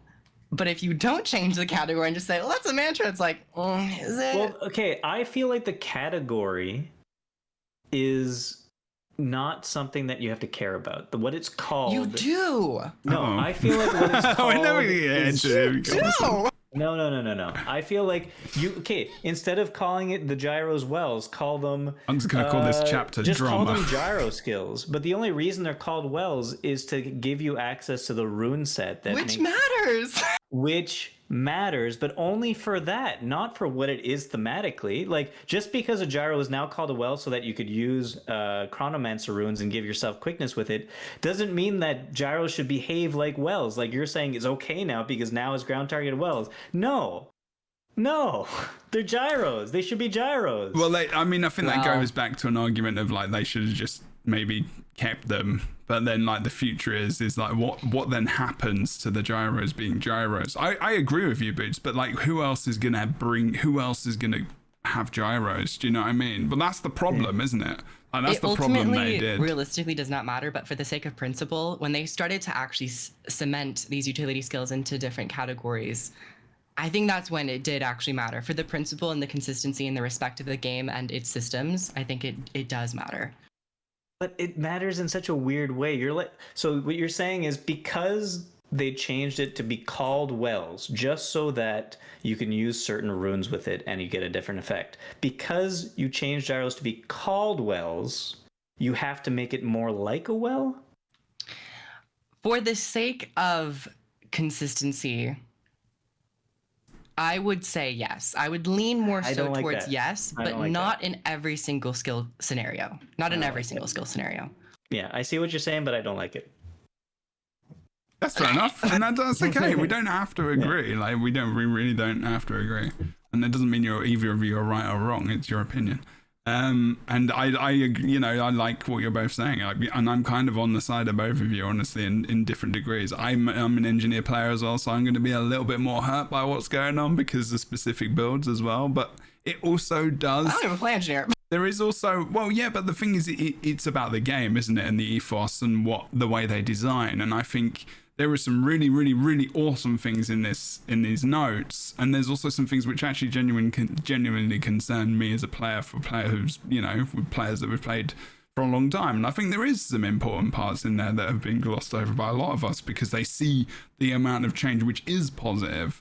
There isn't some of the more finer points where I'm like a little bit concerned for some ideas and future things which I'm a bit worried about, and ease of play is one of my specific concerns, making things a little bit too, like, I think like Boots is saying, homogenizing a lot of different things and making things like I can just do this on whatever class I want to play now. It was like, what is special about me and my class I'm playing? There was a very unique thing about each class in Guild Wars 2 on launch, very unique, because we had such a fine amount of trait lines and stuff, and also just abilities and way of playing, whereas now I think you can do a lot of the same thing with different classes, but obviously they're still the best for meta purposes. Anyway, but even being able to do a lot of the similar things with different classes, I think is a good thing for the game. I just think that being able to do the same things but in a different way is what's good about Guild Wars 2, and I think that should be kept. Yeah, I agree. And I echo engineers that are listening to this and watching this, like, yes, I feel you. Don't worry. And I people in chat as well, I get you. I am very disappointed the Mechanist. Like, one of the things that I love about Engineer was it was always one of those things people said, Engineer is pretty annoying and to get used to, and it's quite difficult because it's got a lot of potential buttons. And like I was like, I love that about the class. Something I genuinely liked. Whereas like Ellie's kept that identity. Like there's still a lot of achievements that you have to float through. Whereas like Mechanist is like, nothing. But it's good for new players. But then new players can't play that spec until they get all the way to End of Dragons. So it's weird. I don't know. It's very odd. But anyway. Oh, that's interesting. Yeah, all the Mechanists who are told that Mechanist is easy to play and really fun, and then have to struggle through playing, like learning everything about an engineer from 1 to 80 in order to get to it. I actually genuinely think this is something that we could probably do a podcast on, and I think that's going to come up in the Flow podcast, because I actually feel like you should be able to spec into any elite specialization you want as long as you have the expansions. Wow. I actually think that would be a big, huge game changer for Guild Wars 2. That would be a game changer. I think so. I think it would give more options to people. It's just, that's like a really out there idea, I know. But like, imagine if a new player, imagine if a new player saw something like a Hollow Smith. It would be flipping amazing. It would be flipping them. If you think there are many MMORPGs out there where you can select a lot of stuff early game, like in ESO, for example, you can be the newer classes straight off the bat. And it's really fun to play those new things because people love playing the new thing just to try it out. I don't know, but that's kind of like. Anyway, it goes beyond this. It goes beyond the Skype. It's not really it's not for this. It's not for this. Anyway, grenade barrage. 10% extra damage. Shrapnel grenade. The thing about this, Boots, is funny. Now, this is the thing, and they talked about this. They were talking about Holosmith. Now, look, this is the important. This is the hilarious thing I found about this. They were like Holosmith, but then it's grenades, and I'm like, they didn't say Holosmith. They said grenade hollow. Yeah, that was one element of the stream that I was like, this just doesn't feel as cohesive as it could be. It felt a little unnecessary. But you know why? This is the thing is that they are trying to push a build in the PvP meta. Which is wild. But don't Instead push of improving a build. Holosmith, That's the thing. They improve Holosmith specifically with grenades. Yeah, I was upset about this, honestly. I was just like, it's well, like why? Ultimately, people will understand that who are veterans and who are making the builds and all that stuff. They will get that. But for the sake of presentation, I was like, oh, yay, Holosmith changes. And then it was just like a list of grenade changes. I was like, weird. I was like, well, that didn't feel as satisfying as possible. Some Holosmith stuff, but I mean, it's cool. But the thing is, they basically, what happened as well, for the people who don't know, is that Grenade Holosmith was like really powerful. The instant damage of like Grenade Barrage was ridiculous. Even just autos were crazy. Like damage on just condition grenades as well, they pulled that down and they've put them back up now. Especially freeze grenade damage is like more than doubled. And now like, what was it? Yeah, they've reduced cooldowns on like defensive utility, like Photon Wall, which is a big one. And like Cauterize as well. Reduce burning duration from 3 seconds to 1 second in PvP and World v World. Reduce the number of conditions removed from 3 to 2+2. What? Oh no, yeah, sorry. But like. So my question is this. Survivability is good as well on that. So they buff grenade. Kit. For Holosmith. Yes. For Grenade Hollow. There are other kits that need some love. Why? Oh, that's another discussion. Don't, because if you get me started on this, then I'll start talking about like turrets. I'll start talking about bomb kit. Grenade kit was already like one of the best kits you could use. Yeah, engineer is really like slack. Like their engineer has seen the least love in its utilities. I feel like in any class. Like if you think about how useless most of them are. Like gadgets, if you think about gadgets, you think there's rocket boots is really fun. Anything else, you only take it on like Sabbather. And do you know what I mean? So, it's like, right. So you know what this reads to me though? This reads to me like this balance patch. Screwed over engineers, the people involved in it had like a checklist. Yeah, I think so. They had a checklist of things they wanted. 300-second cooldown trades. Revisiting some trade-offs. But probably they had a couple in mind that they really wanted to revisit. And then this. Yeah, we want Holosmith to be back on the table again. And so they do very specific things to try to get that done. Without really thinking about all the other things not on the list that still need to be done. So this weird. did feel like a very quick pivot though, because we were going to get a general patch instead of this very competitive focused one. So maybe along the way, and like with the shift in leadership with CMC taking the helm, perhaps they had to kind of triage and like focus on a few of the you're right problems. But maybe we'll see more of the general changes come with of course the November patch. Maybe. Yeah, well, if you don't forget, I mean, Warrior is the one that's had received the most changes, probably arguably. I'm not a Warrior main, but I was very excited to see all those changes if we ever get to on this stream. But those are like really big things where, people have been complaining for a long time. So, and so CMC used to be a Warrior player. That's so interesting. Holosmith isn't played as much anymore. So we gotta buff grenades. It's so interesting to me. It's because it's a build. It's a very popular I build. know, but it's Which like is weird. And presentationally, I was very confused. They're thinking it very competitively, actually, in this. And I think it's weird because I'm not sure if I like it. Oh, no, because one way it's cool, like but forgetting like that you could play other types of holosmiths. Yeah. Absolutely. Yeah. It's like, if you're gonna like have that strict emphasis, just have that Literally strict emphasis Holosmith on the PvP. spec itself. Or have a Yeah. slide that just says grenade changes, and then just talk all about the Right. grenade changes. It's kind of saying that if you're a holosmith trying to play PvP, if you don't have a grenade kit equipped, you're doing it wrong. Yeah, actually, that's a good point. That's actually a very good point. Let the players come to those conclusions of like so. what build. But yeah, that was a bit strange to me. But there is some other good stuff in there. But the actual Holosmith stuff is good. The grenade increased damage is, it's just gonna. Someone else just said it in chat. I thought the reason why they nerfed the grenades was because they were too powerful. Yes, so they're now making them. But grenades are actually fine where they are right now. People still play grenades. The reason they don't play grenades is because they're playing Mechanist. It's not the reason they're not playing grenades. They're playing a build. Well, they are nerfing. They are nerfing Mechanist actually. The missile, the homing missile, is being taken away because the reason it's so and strong. its ferocity.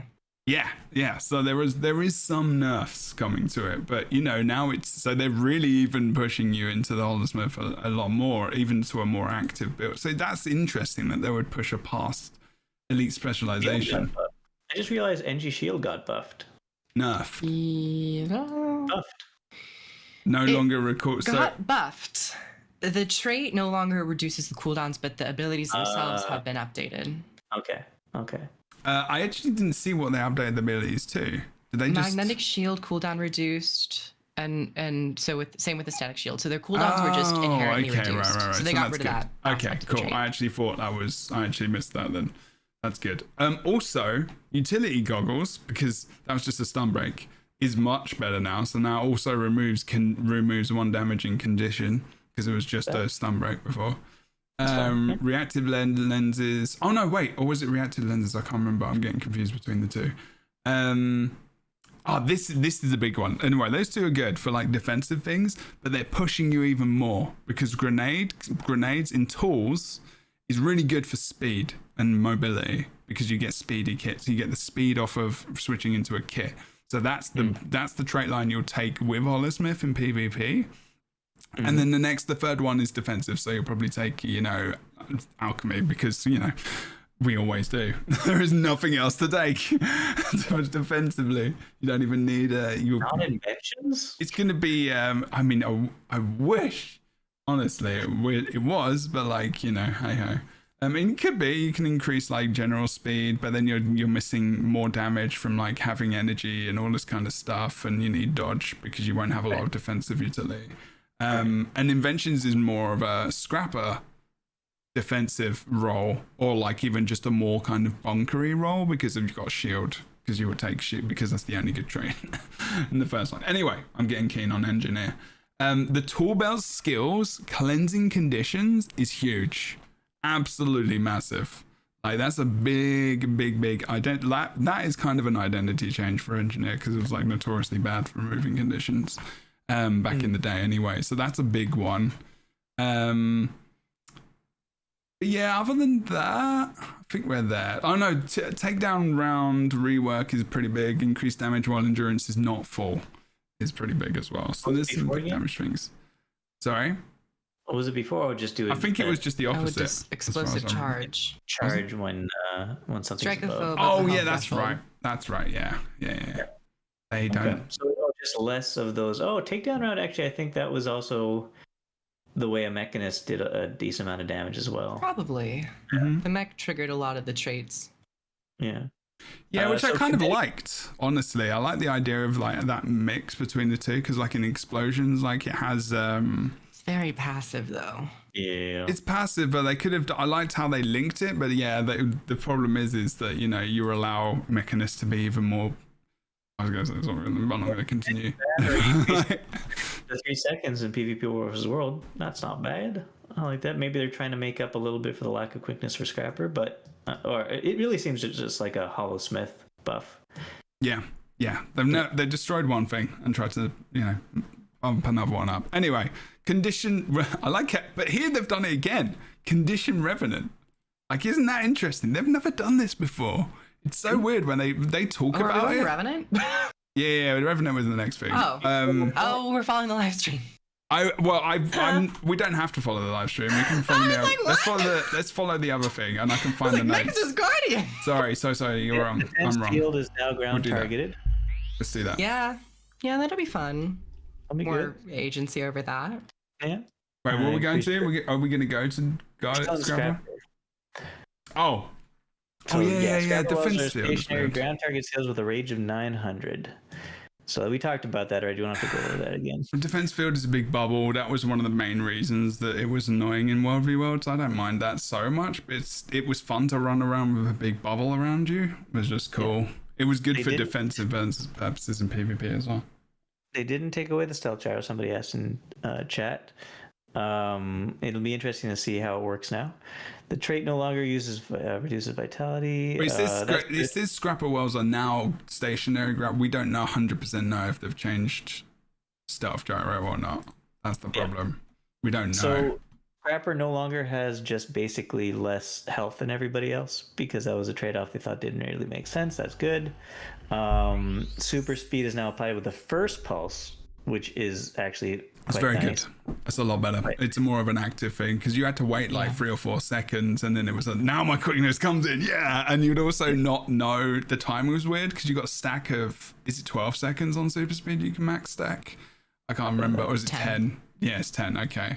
So you would sometimes people, especially new players, would just stack their gyros and like be well over like 10 seconds of super speed, which is just bad. Like if you're just trying to, if you're an engineered direct player, don't you all just spam your gyros, like leave it a couple of seconds, especially now because you're gonna be using like 2, 3.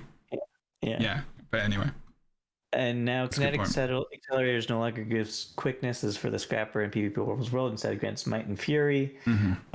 I don't know if it needed more Might and Fury, but it's getting it. It should be like self quickness probably. It's just a bit boring. It's like you can get it in other places. You can go to firearms and stuff, for example, and pick up some other thing. Firearms is pretty easy to get. Fury at like 25%. I think you can get Fury off bleeding. I can't remember crit, and it's like I don't know. It's weird. Anyway. And Hollow Smith boost to the heal skill in World vs. World PvP, and then reduction in cooldown for the photon wall. And actually, the Prime Light Beam, they're stepping away from that idea that anything that does CC doesn't do any damage. Prime Light Beam now does damage. I don't get it. I'm a bit confused. I think it's because it's an AoE on the floor. That's probably why. There's that. Yeah. I think I get it because this is one of the things I complained about when they made this change like a year ago, whatever it was. When they made every single thing in PvP Warframe's World that did damage, that did CC not do any damage, it made some elite skills feel very lame. Like Prime Light Beam, which is just now a single CC and doesn't do much else because it didn't do any damage, but now it does damage. Same thing with Headbutt. That's true. It does make sense. It's like, well, this is like a control ability, but like you should probably do some. If someone headbutts you in the face, that's gonna hurt. There should probably be some damage. It doesn't have to be ridiculous, but but especially with Prime Light Beam, because Prime Light Beam is like this huge, it's like a cannon, huge laser, cannon that's just like boop, 2 damage. It's big CC, but also it's very defined CC. It's not area like around you or anything, so it's not like a big cannon. Yeah, exactly. Chill to the bone is massive, and inflicts chill. So it's like, So it steps away from that design choice that they made a while back, but it makes sense still, you know. And I agree with you, but I think they could probably go back and change some of those for sure. And it doesn't have to be ridiculous damage. I think the problem in PvP specifically, which is why they did that, was things like Rampage was ridiculous. Like, it was just doing so much damage, like throw rock, slam, all of these things. The charge was doing like 5 or 6k damage sometimes, and which was fair, but like, you know. I mean, yes, it was very powerful because of all the damage it dealt. Now it doesn't really do that anymore, and people don't play it anymore. Which is sad. You can, I mean, probably Engineer will now. Probably will, honestly. I'm going back to core Are engine. you bringing back Rampage? No, but like I'm talking about, like in terms of Holosmith, Holosmith might take elixirs more, so it might mean like Elixir X. Okay. But anyway, I was just saying that it's funny that because it had so much CC. Did you see Boots' eyes light up then when he Rampage? Oh, because I liked Rampage. But anyway, I agree, absolutely. So, but now you can't really use it in PvP versus World. I'm just going to add a side comment. I'm loving this right now. We are proper nerding out on balance, and I'm loving it. This is good. This is great. This is so good. I'm in my happy place. The entire balance patch, by the way. Sorry? There's no way we're going to get through the entire balance patch at the phase we're going. But I don't think so. We might need a part 2. We can hit the big ones that they went over on stream. That way, and this has been a pretty big. Scrapper was pretty big. Like the other stuff is pretty big actually. No shit, you really have gone through like. So I was just trying to say though, I find it funny that change made it so Rampage just couldn't get used anymore, basically. Meanwhile, Lich form it's still not being. It's still there. I mean, Lich form is amazing. I know. That's the problem. It does 9,000 damage on auto attacks. Yeah, but it doesn't last very long. You can block it as well in PvP. It's pretty easy to counter, to be fair. I mean, Rampage is still... Yeah, if you happen to have a kit that can block it, easily. It would be nice. There's like most classes I can tell you all abilities that can block it if you want. If you get in a 1v1 defense field, shield, got on Guardian, Sanctuary, which is run very regularly. Also have blinds. Also rip the stab and fear it for like half the time it's in the Lich form, so it's completely wasted. I understand. There's so many ways. I'm saying is that it's one of those weird kind of like dichotomies where I find that Lich form is as easy to block and or get away from as Rampages. They're as easy. Rampage is single target, like really like focused as well. So and also you could block it, you could kite it, you could do a lot of things to avoid it. But Rampage got taken out of contention because basically all its skills are CCs and doesn't do any damage anymore. But on one skill it does. Because it didn't really have any CC except for the one, number 3. It still exists in its full form and lovely. People do stale play Rampage, but to exit fights rather than to be mad and like issue damage. I guess I use Rampage to get out a lot, honestly, and to CC and to just CC. Throw rock is pretty good, like for range CC. Anyway, yeah. Sorry. All I know is that every time someone rampages in PvP now, I'm not scared. Every time someone glitches in PvP, sweat a little bit. I sweat a little bit. Like, oh. Yeah. Lich is I'm learning how to deal with Lich for a long time, so I'm not too worried about that. But I agree with the more sweating. It depends on the class that you sweating. play and in the setting you're in. Because if you're by yourself and someone liches, just get your hands off the keyboard. Well, protection. I swear protection. I think Ellie and Kat, like we were talking about earlier. Protection reduces their damage so much if you get a 9k crit. It can. I mean, if it's reducing it by 33%, Mama, that's 3k. That's 3k damage it's reducing. That's why protection is good. Protection is like one of the most underrated boons in the game, I swear. It's so good. I think people know. Well, I hope people know. Well, I don't think so. And resolution as well. Yeah, resolution is really good. Okay, let's continue. All boons. Let's continue. Guardian. Dragon Hunter. Very easy. Guardian. Test of Faith, reduce the pass-through damage. And Hunter's Determination. This used to be the trait where when you were controlled, you would cast Shards of Faith. Instead, it grants Aegis and stability and creates the Aegis fragments after using an elite skill.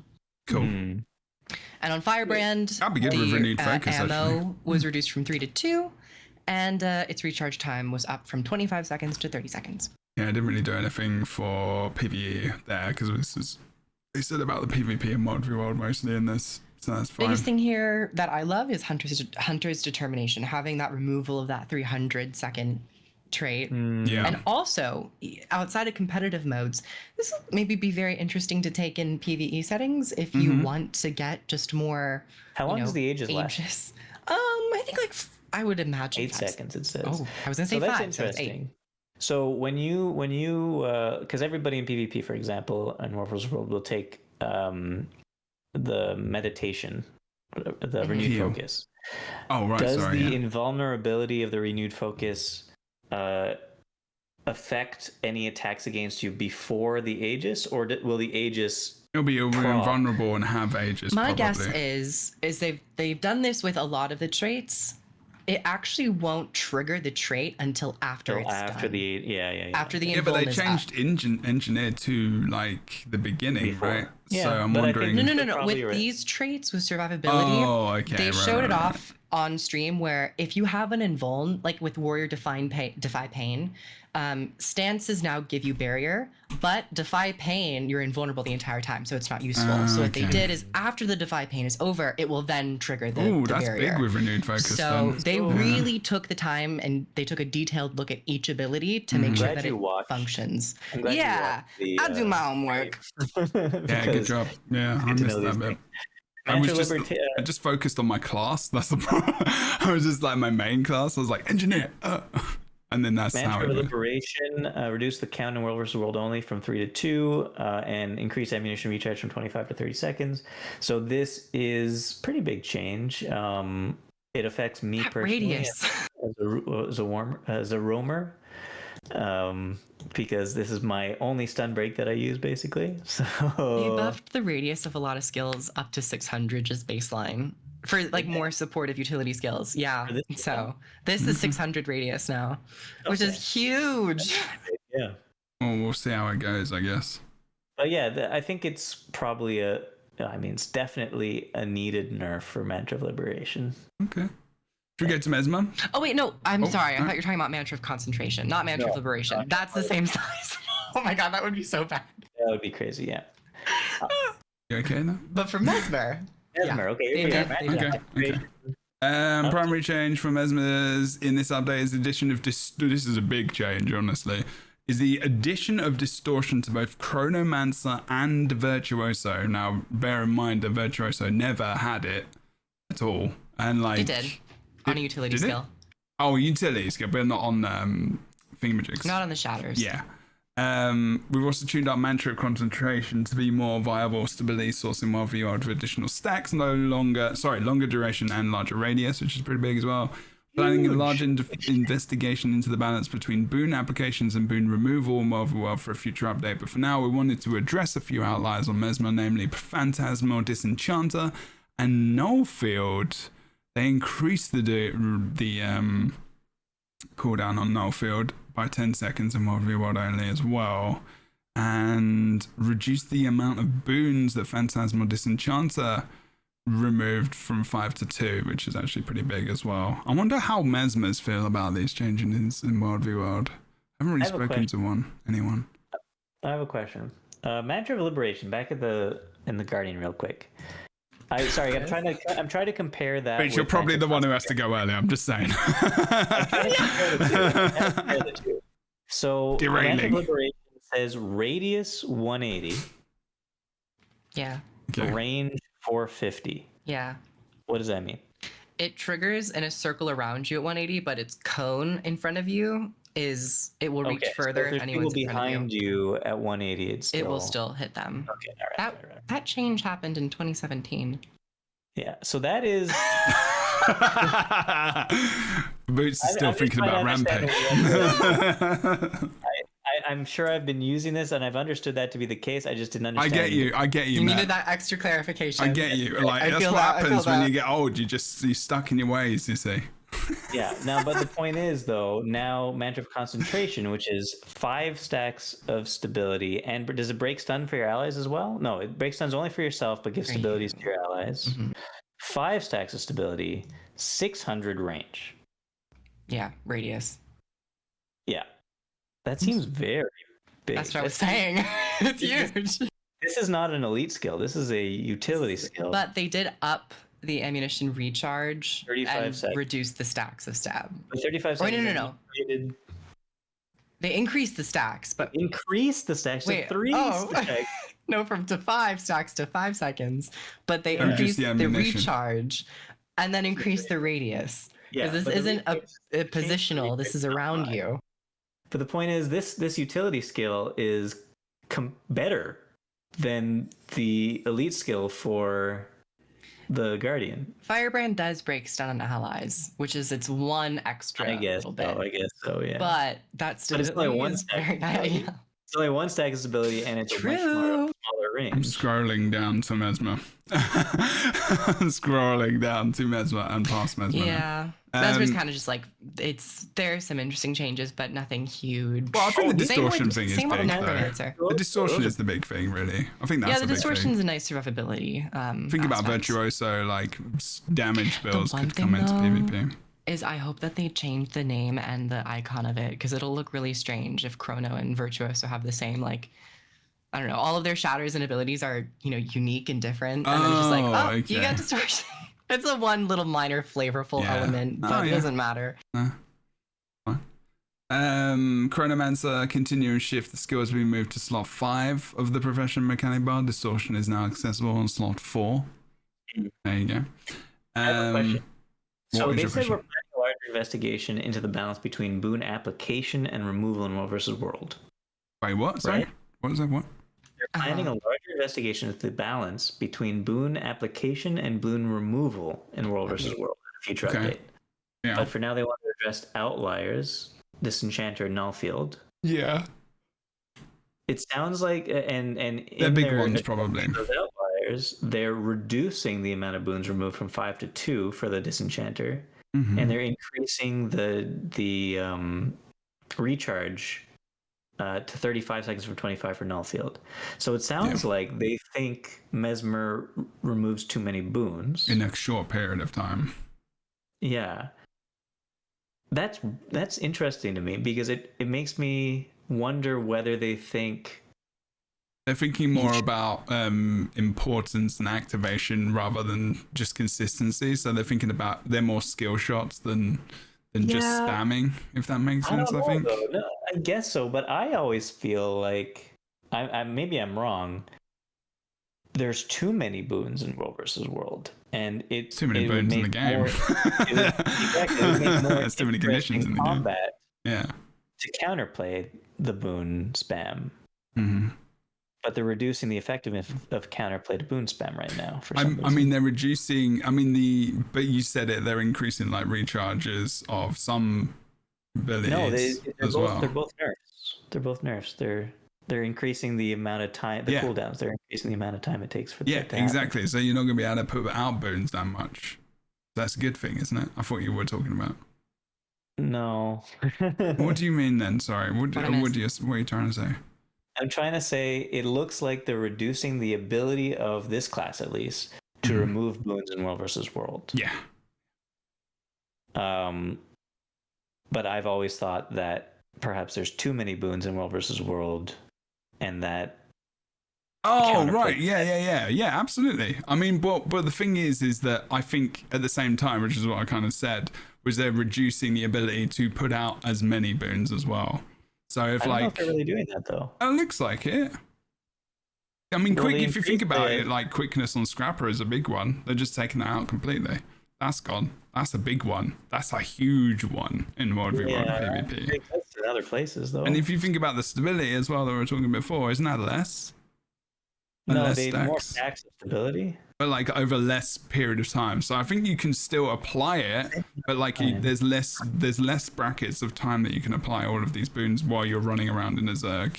That's what I'm getting from it. I think it's just a little hit to one class, but it might not overly affect, the maybe larger over time. Zergs.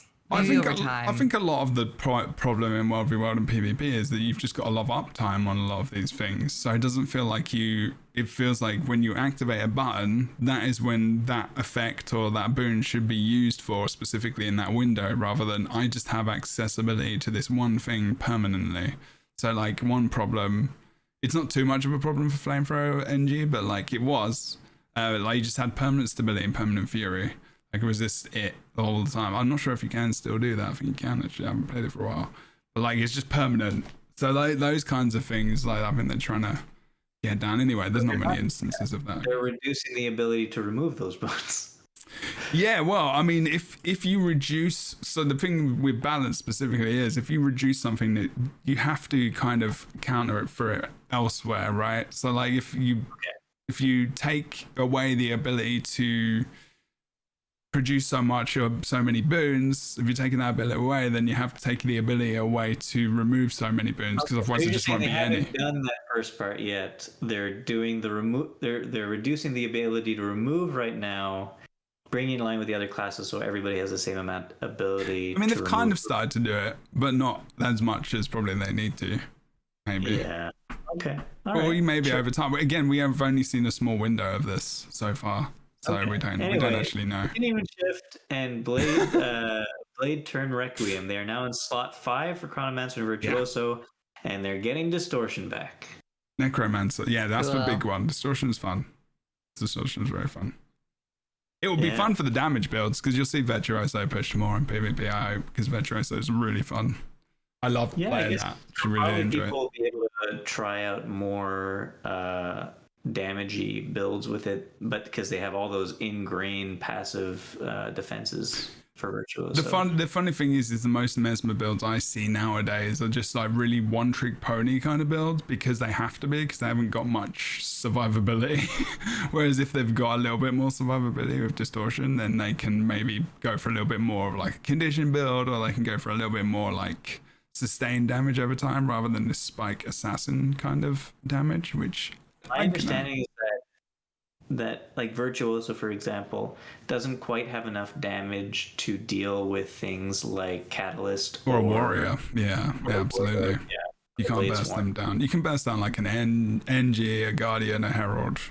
Yeah, so a lot of people are thinking that giving Virtuoso Distortion won't help them take out those classes, because it's not giving them more damage, it's giving them more defenses. And that might be true, but I think it will make Virtuosos see more play, because they'll be able to hold points pretty well, I think, with all those defenses. Distortion negates like capture point hold. Like, survival. But survival, yeah, absolutely. Yeah, I think so. I think it's like a stopgap. It's like a little buffer, isn't it? Like between your next rotation, like Distortion is now in that rotation. It gives you a few more seconds in the fight, and then you can bash out your or a little part of your rotation a little bit more, so that you can put out more damage on the Warrior, because hopefully they haven't regened, although they probably have, and also the Catalyst as well. But you know, Virtuoso world versus world roaming is going to be tough to deal with now. That could be more interesting. Absolutely, yeah, for sure. Because you got a Defender rune build for Virtuoso already. It just uses those blocks and then heals up 5% of your health every time you block. And just adding Distortion on top of that's going to be a lot of defense. Let's go over to Necromancer, but yeah, agreed. It could be interesting. We've got to see, right? Balance changes like this, there's a lot of big changes here. They're introducing a lot of different stuff, and they're going to have a lot of work to do to potentially fix this. Because I feel like, for one, when you introduce so much change and we haven't even got to half of them, there's gonna be some problems. There's definitely gonna be some problems, and I'm interested to see what those problems are. Hopefully they're not gonna be, but I feel like there's some decisions in here where I'm like, I'm not sure. Necromancer Scourge's punishment skills are a powerful source of cover conditions, breaking the usual expectations of 1-to-1 boon conversion by always applying Torment and Cripple. We don't consider the 1-to-1 conversion to be a healthy mechanic, and have made an adjustment to all punishment skills in this update. We're considering changing these skills to use standard boon conversion table, but we wanted to try to maintain some of the Scourge's unique flavor. You didn't do that with Scrapper. Sorry. So we started by increasing the number of torment stacks while removing the cripple application. Trail of Anguish was fun, a change, wasn't it? What is it now? The effect only affects 10 people, because it just affected everyone, right? Who ran over it, which gives you it gives you swiftness. Does it give you stats? Just swiftness and stability. Yeah, I think so, right? But now it's a maximum of 10 enemies. It didn't say people, not allies. It means 10 allies, doesn't it? It says it. Oh wait, they are very specific in saying actually, enemies. they do say enemies.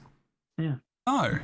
Just, I think they're trying to hit some more of that boon, corruption and conversion. Same with Mesmer. Okay, yeah, my bad. Yeah, absolutely. And same with the punishment skills. It's now just all torment, which will give them more damage. And that cripple is pretty strong in competitive modes, being able to slow someone down. So I actually, even in PvE, this will give more damage to scourges as well. So interested to see. Anyone listening and watching as well, we're not going to go through and explain all of these abilities. This is a very focused patch on you, expecting you to even know what these are probably a lot of the time and what they do, or just you probably going to look up what they do. And hopefully maybe if you play these specific classes, I'll put chapters in to make sure that if there is something we're talking about, hopefully we're talking about your class at the right time, and that will be a thing. But Ranger we're going to go to. Yes. Yeah, this is going to be a lengthy one, I feel like. Trait sharing anguish, the trait no longer transfers. This isn't the major thing. The trait no longer transfers incoming crowd control to pets. Instead, it grants stability to the ranger and their pet when swapping pets. That's actually a big one, to be honest. Stone form, this trait no longer grants lesser signet of stone when dropping below 50% health. Instead, it grants lesser signet of stone after using an elite skill. Oof. Yeah, there's more control over that for sure. And it forces you to use the elite as well, which I like, kind of. This is another thing of this. It's easy, because I think a lot of people hold on to their elites for different reasons, and I think now you're going to see those, even the offensive ones, being used with that knowledge in mind, as long as people know that. Proof, do you want to read the Druid thing? You were going to say something before, but do you want to read I was the going to say Druid stone form with like Rampages 1 and Forced Fortification. That's going to be even tastier. Yeah, oh my gosh. Anyways, Druid. Druid is a specialization that was intended to enable a more supportive playstyle for rangers, but it has always lacked the set of tools needed to compete with other support builds in competitive modes. In this update, we've added some reliable group protection to Verdant Etching, group stability to Glyph of the Stars, and more consistent Astral Force generation for all Druid builds to Natural Mender. We've also made some usability improvements to a few of the clunkier Druid skills. Ow. Well done. Yeah. Did y'all like that one? I remember, you know what I also like about this? I like that stars change. Is there was a period of time back when people were complaining about the elite specs coming out in EOD, and they were trying them out, and a lot of people used to explain what they didn't like about the classes by saying it feels too clunky. Yeah. And then there was a backlash on that, saying that you're not saying anything by saying it's clunky. It's a terrible term to use because you're just basically saying it's crap. It's awkward to use. I don't like it. You're talking about by saying it's clunky, you're basically saying you have nothing to say. Yeah. And yeah, even they use the word clunky. I know. Yeah, it's a very umbrella term. Everything. Yeah. It's not good. Wrong. It's a bad phrase. It's just a poor it's like phrase. We don't necessarily have a specific. It's just like it doesn't feel good. It just sucks. Whatever just it is. Say it. Like, I mean, the thing is, you can't say it sucks. Like, do you know what I mean? First up on the Druid, it's actually a staff change, Astral Wisp. The skill can now target allies. After attaching to a target, the skill now will pulse healing to allies around that target instead of creating a circling projectile that heals allies. Yes. That circling projectile still is visually up, but it just doesn't matter anymore. But what is the big thing? This is your thing, Chris. Ally targeting. This is your thing. We got a little hint at it, but I was like, yeah, this is probably ally targeting. However, they didn't hover over the tooltip, which is what I'm a little scared about, because it's going to be reduced a lot. No, I think they're not going to do anything. That's the problem. You don't think they're going to increase it? In the same way that when they updated the auto attack, in the same way that they updated the auto attack, where they didn't actually give it its own separate segment on the tooltip that says ally targeting. If you have an ally targeted, you're healing them for more. It just they gave it the functionality. It's easier though, isn't it? It is easier though, I guess. Sometimes it's easier if you have a very specific person to get, but people, Guild Wars 2 is not very much a single target healing type of game, so it's not the most fluid. And with Because you've Astral got no Wisp. keybinds to change to an ally much, have you? And you can't change Yeah. in other games. it's not- So in World of Warcraft and Final Fantasy 14, you've got mods, or you've got the ability to move bars to your mouse pointer, which is closer to like the middle of the screen, so that you can dip over and you can do more of that bar management, which is what you're talking about, I think. Yeah, but playing Spectre, I've become better at actually like targeting very allies difficult. and action camera. It can be difficult at times, but it's more so just about practice, and you know, we've never been forced to do it. But with cool. Astral Wisp, and the reason why it feels good on Spectre is because they're very, differentiated effects. Yeah. Where if you are targeting an enemy, you're getting that damage. If you're targeting an ally, you're getting that barrier supportive feature. What happened there? Is that a llama? What? Was that a llama? It sounded like a llama, like wow. Anyways, so with Astral Wisp, I'm afraid they're not going to actually give you any more incentive to target an ally. And that's what I want. If I'm taking my time to actually shift targets. There's going to be real reasons to do it, right? Like, How so? how so? Oh, wait, yeah, let's go. Let's fucking go. You don't always want it. So it is more tough to shift to ally targets, yes. So it's a little bit more difficult to do it. But there are situations where you're going to want to do it. Like if you want to heal somebody, but you don't want them to be next to the thing that's trying to kill them, right? But the thing with this change is that they've also increased the radius of the skill. So it's no longer that melee wisp. It's like in an area of 300. So it's in a very large area around. I'm trying to 300 find the not that video. large. It's pretty forgiving. It's fairly forgiving. Fine, It's about the forgiving, same but I'm size saying as like a still, standard being AoE. 300 Going- away from a raid boss, for example, means you might get hit by that raid boss. Or if But you're you're 300 away usually there from a anyways. world versus world Zerg, means you probably will be getting hit by that world versus world Zerg. If you want to heal up in the middle of a Zerg fight and you don't want to be next to the thing you're fighting, then you might want to have this skill. I'm coming at this from a very PvE focused, because this is a general change as well. Okay. So you oftentimes are going to be in that range anyways, as you're getting most of your healing from area effect abilities anyways, and they're pretty strong. So if you are outside at 1200 range, you probably aren't going to survive anyways, because you're going to get hit by something and just die. So with this, if you're not getting extra heal on that specific target that you choose, maybe there's a bunch of people that have damage on them, but there's one person who's a bit lower, and I target them to heal them. If I don't get like an extra 600 packet on them, That sounds like a it's fun gonna thing to have. it's gonna feel bad, because if I targeted an enemy, not only am I getting that normal healing that would be triggering on that ally, but I'm also getting that extra element of damage. And yeah, it's not a huge amount of damage, but anything to add on to it makes it feel more worthwhile to use on that target. I would say that So- I agree with you. I think it'd be nice to have that extra little aspect that you're asking for, but I'm saying that it's still useful if you don't. It still has its useful elements, but I just Are we still talking with the about change, staff too, I believe? Yeah, with Okay. staff. Yeah. I think it's actually going to be really good. No, yeah, I think it'll be good. I just think for don't. I anything. feel like they're gonna miss the chance to actually make it more worthwhile of an They're actual. trying to make Druid a healer in PvP differentiated. in World v World now. That's It's what they're just trying to do. staff too. Well, it's always been a healer. They're No, trying to make it's that not better. just Cooldown on staff staff 2 too. at all. Have you seen the changes? No, I'm Well, saying. no, we're talking I'm about like saying ally targeting. specifically staff 2. Yeah, but It's- like- and it's an Yeah. 8-second cooldown. It doesn't have to be that powerful. It's an 8-second cooldown. Yeah, but like, Not that well, it that's has true. to be exponentially powerful, but in the same way that Spectre, if you're targeting an ally, you're getting more of that supportive element of Think it. about staff And so on like it would- Guardian as well. Empower is ridiculously strong. It already feels really bad when you're auto attacking an ally with your Yeah. staff auto attack, and it's just healing that up for like 100 over a long channel. Yeah. So it just doesn't. If I'm making the conscious decision to clunkily retarget, I want to feel like I'm actually getting something worth my decisions, and I'm actually affecting change in that way. I'm affecting change. I Yeah. see what you're saying.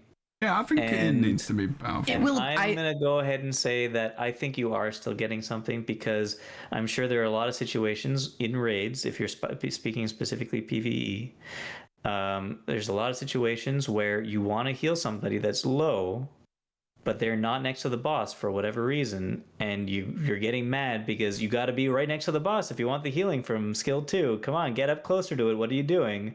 It doesn't want to die. Think about Kiting Herald. You can throw it on them every 8 seconds. Ally target and heal it specifically. But its healing wouldn't be what I think you're thinking of, where you like instantly heal them for like 1,000 or 2,000. It shouldn't be that strong. The Wisp would. This is what I'm worried about, is that the Wisp isn't going to actually do a base heal. It's just going to play the effect around them. So why not then just target the boss and heal more people all at once, rather than that one ally who's all the way. Oh, so you think it should just be enemy targeted?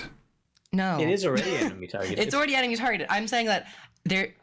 Oh, is it? We didn't see the tooltip, so thought, none of these concerns only come from what we saw with the staff auto attack change. Wait. So are you talking about the staff? You're talking about staff 2. The staff 2 isn't enemy targeted. We're still It is enemy targeted. about staff It's 2. but is it? Where does it say it's enemy targeted? No, Apparently it's the enemy staff targeted. 2, you throw it on an enemy, and the melee orb will heal any allies in melee range. You're talking about now. Now, with this upcoming change, I like that they are giving an ally targeting. I'm just worried they're not going to like give you any extra benefit for making that decision to target I know what an you're ally talking about, in but need. it's like I just don't know. Yeah, like the past one, like it doesn't. It was not good. I didn't feel it was any good anyway. Like the thing is with Guild Wars 2, the Guild War. No, sorry, the 2. The Guild Wars 2, the point of Guild Wars 2 healing isn't that. Why is there ads again? Stop it.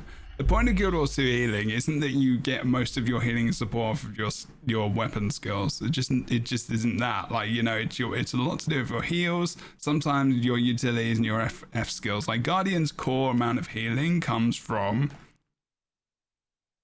It comes from a lot of things. It comes from staff is a big one, but it's a lot about like removing conditions and applying boons and getting regen. What I think they should do with staff too is chuck a little tiny bit of regen on there. But like, you know, I think there's different ways of healing. Like with Druid, I actually don't think there's probably enough, to be honest. It's just that AoE heals sometimes, right? Or the healing spirit, which just kind of stands out there. That's doing like a bulk of it. Or if you blast your wall, for example, on stuff, but it's a bit more active. Like you got people more active in that. Whereas with Catalyst, it's your heal. Your heal does not Catalyst, sorry, Tempest. It's your heal which does a lot of the healing. And there is some coming from water, but it's not that much. Really, so I think you have to be careful with what you stick on Druid staff too, right? You don't want to be too strong, too powerful.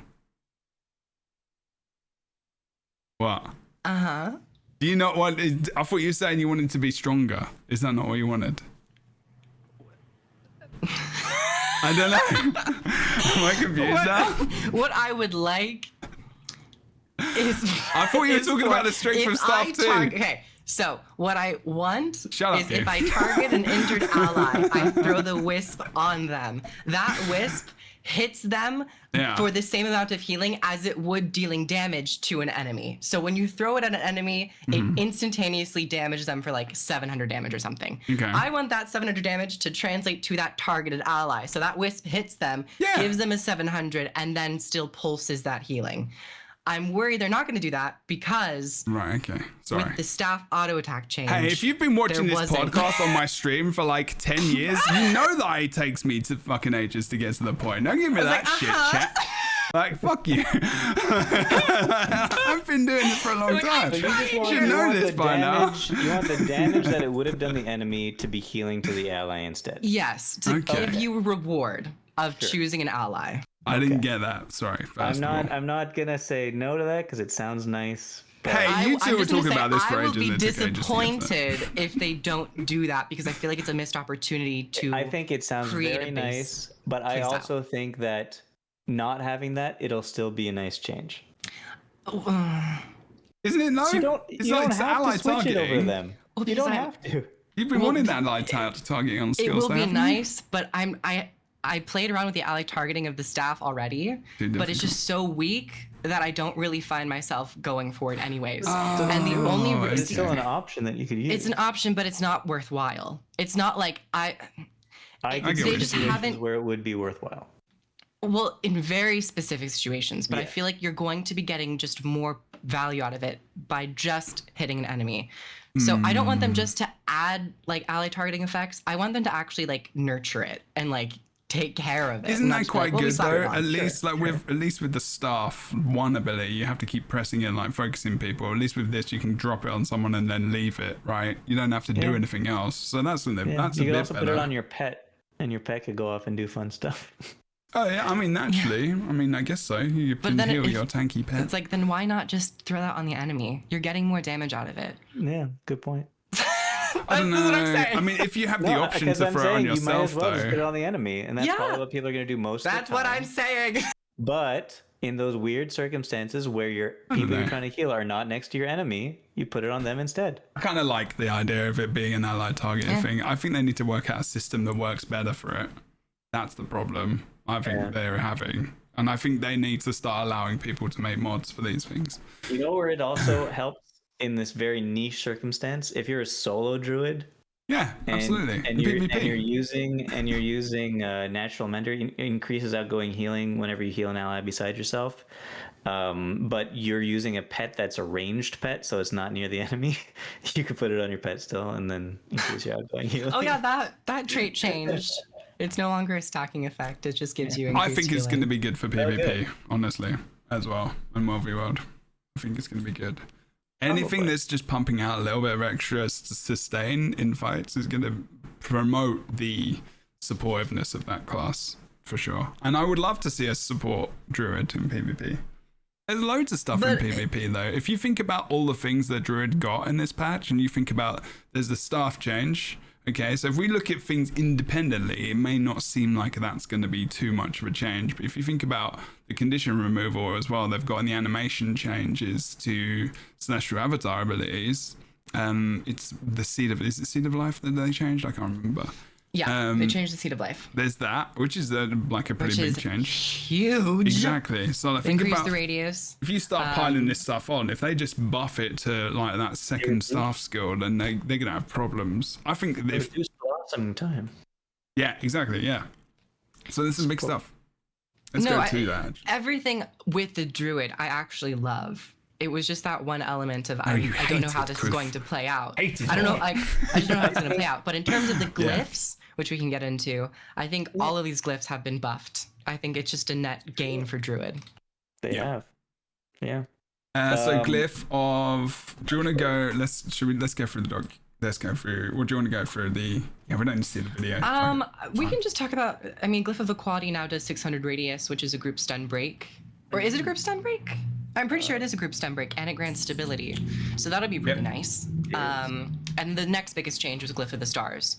This is no longer a channeled skill. It's now just an area that you place, and it will grant stability. It's an elite, right? Over its pulses. Yes. It got used for about a day, probably. It was really bad. It wasn't fun. Yeah, no, it's not. It was such a long channel that like its effect wasn't worth it.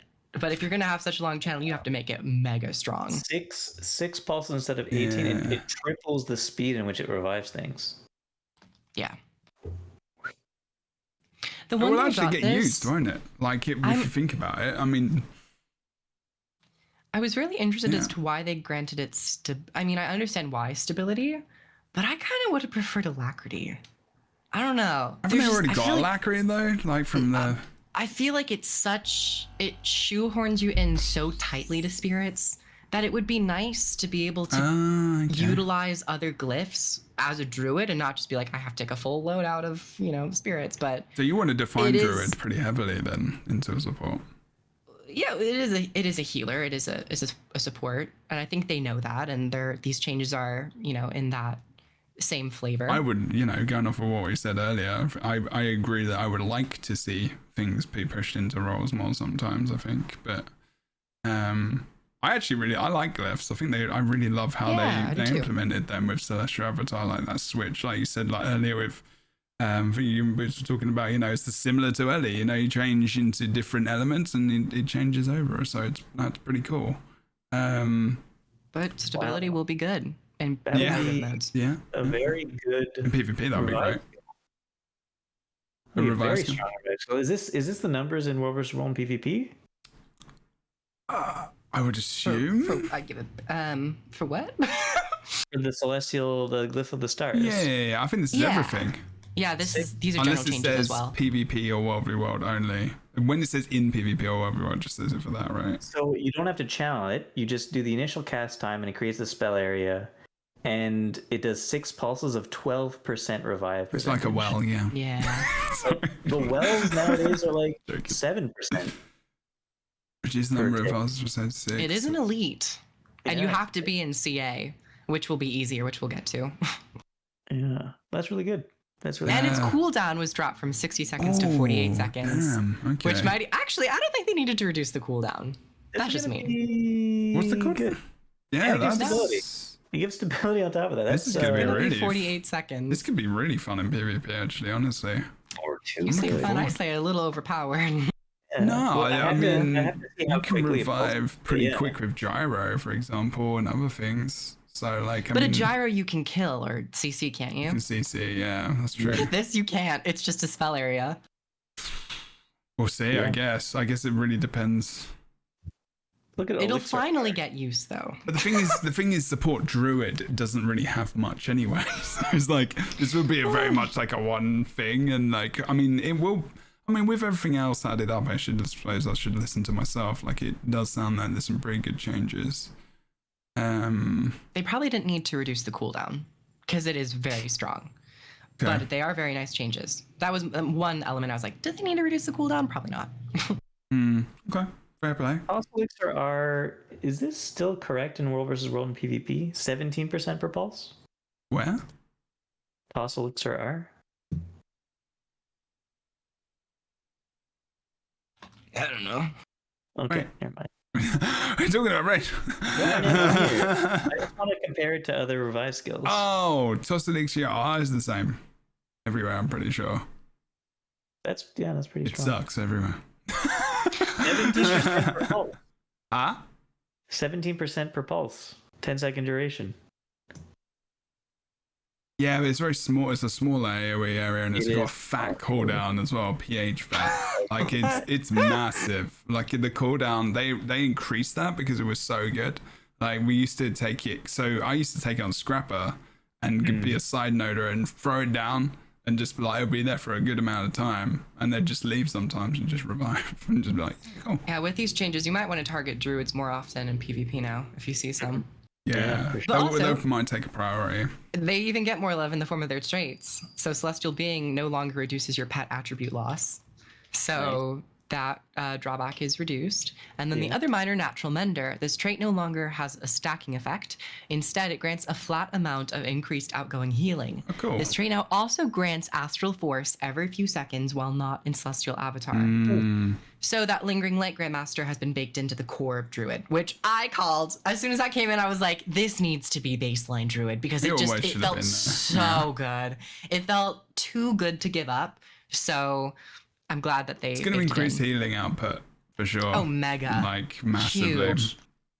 Oh, okay, so Lingering Light now only does the other stuff. Yeah, it now only increases your healing by 20% while in CA and then 10% while out. Because I play Druid quite a lot in raids, like that was normally the thing I would go for because it'd be support, and like it was just I always felt like I was pumping out boons and throwing out these spirits, but other than that, I felt my healing was kind of sucky, and I was like I'd just take the AoE heal skill instead of the spirits. So I felt more like I was having fun healing and supporting, so like I was pulling it down rather than I know it's probably not the best skill to take all the time, but like sometimes it was, but like I just took it all the time because it was more fun.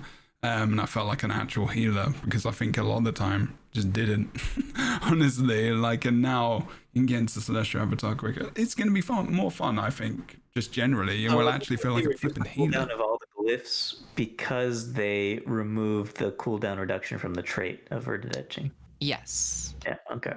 But And that's only in Verdant Etching- PvE, right? Verdant, no, this is everywhere. Oh wait, no, yeah. In PvE, the glyphs were reduced in cooldown, just not in competitive Oh, modes. so okay, in PvP and World vs. World, the glyphs are the same, are no longer can be reduced. Yeah.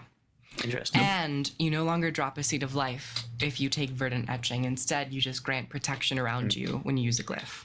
Which is pretty good. Which don't does know. negatively impact Grace of the Land, which is your might stacking Grandmaster. That trait has been That trait's been hit quite a lot. It's having a lot of trouble, that trait. They should make that one the alacrity one. Hitting allies with celestial avatar grant them alacrity. Oh no, you're rather talking than about might. right. Okay, you're talking about like. Also, like Druid, do they need might? Give them more alacrity. Yes, this is the future. This is the way. Defining boons more for specific support builds, like healing builds. Like if you're a support, you are alacrity. Is that what you mean? Would that be better? Probably. I mean, yeah. I mean, if you're a druid right now, you're already giving out alacrity. If you're not, you're doing it wrong. So just make it more a part of your base kit. Resolution as well. I don't think it needs resolution. I think its strength is already pretty good. But its alacrity uptime could be, more part of its natural flow. Rather than just stopping to use the spirit. But overall, really a huge fan of every single change with Druid, and I'm really interested to see how it's going to play in both PvE and competitive. Pretty hyped because I've been trying to play support builds with Druid in PvP for so long. Hey, look at this other Druid. Look at this other trade-off that got changed. Yes, Soul Beast. The big Soul Beast. update for Soul Beast is the removal of the trade-off. Its Soul Beast will once again be able to swap pets while in combat. We've also increased the range of the stance sharing from leader of the pack to make it a more reliable stability option when sharing Doliac stance. Now, but you can also do this while you're merged as well. You can change pets. That's pretty big, honestly. Eternal bond. I felt upset a little bit as well because I was like, ranges are kind of ridiculous in PvP when you're versus a soul beast, and I feel like this is gonna make them really strong to a point where I'm scared. And guess what? When you change your pet while merged, it doesn't set your other pet skills to its cooldown, so you can just spam all 6 if you want. It's gonna be a little scary. Not gonna lie. I'm worried about this. I am. I think it's cool. They might add a little cooldown when you change. I think they should do. Yeah, I think they should do because I think there still needs to be a trade. I think the trade-off is the reason the trade-off was there was because they're worried it's going to be overpowered, and that's fine because this will be overpowered. They swung the pendulum the complete opposite direction. They were just like, you haven't got a trade-off now. Now just flipping have fun. And it's even better. I'm worried about Vindicator, very much so. Do you know anything about, because this will increase DPS for Soul Beasts as well. And it will increase everything. Like, increase that, it will increase survivability, it will increase healing. Yeah, it will increase everything. You're getting a whole extra pet. Like, you're getting a whole extra pet in cooldowns. And leader of the pack, similar to a lot of the other changes. Pretty tasty. 240 to 600. Delicious. So you could only swap pets while merged with this particular trait. Yes. Okay. Why would you not take that? Like, what's the trade-off? Is that the trade-off? Because you want to share stances to people in a 600 radius, Jebro. Is that the trade? Is that the other thing? Probably. Wait, you might take that in PvE, leader of the pack. Yeah. But then you're in PvE. You've got a defined role anyway, right? I mean, I don't know. Yeah. I don't know. I'm not a big Soul Beast player because it's always been like. For me, it's always been the poop cloud class. Untamed. Yeah. And no Untamed changes. True. Well, because Untamed is perfect. So yeah. So for Grandmasters, though, Eternal Bond, it will be competing with Oppressive Superiority for PvE, which just does increase damage. I think this is a big PvP thing as well. Yeah. I don't know. So. This is going to be huge in PvP. Also, actually, some of these changes are just about fun as well. Maybe they're thinking about that. Maybe you're thinking about they felt like they took away something which was very specific to Ranger for maybe players who are newer to the game, or even older players where they were really just you're stuck with this one pet, whereas before you could switch between a couple, and the pet is so integral as part of a Ranger. What are you if you haven't got your pets and swap and stuff? I mean, that's your identity, right? We've been talking about that a lot. I think that's actually a good thing to pick up. Ranger changes solid though. They had a lot. Yeah. Big win. I have no complaints about the Ranger changes. I think there's a concern for me it's going to be too strong, but I think again, balance, hopefully, I they'll change. like it when things are too strong, just for a little bit, and then they can tone them down. Yeah, but the thing is, their If reaction. they had a history of being quick this is to the problem. changes. This is the problem, Boots. They promised a more stringent and heavy balance potential that was going to occur more often, and I'm not sure it has. I think it has a little bit. I don't think it has as much as we'd hoped. Well, it kind of comes down to what you were expecting.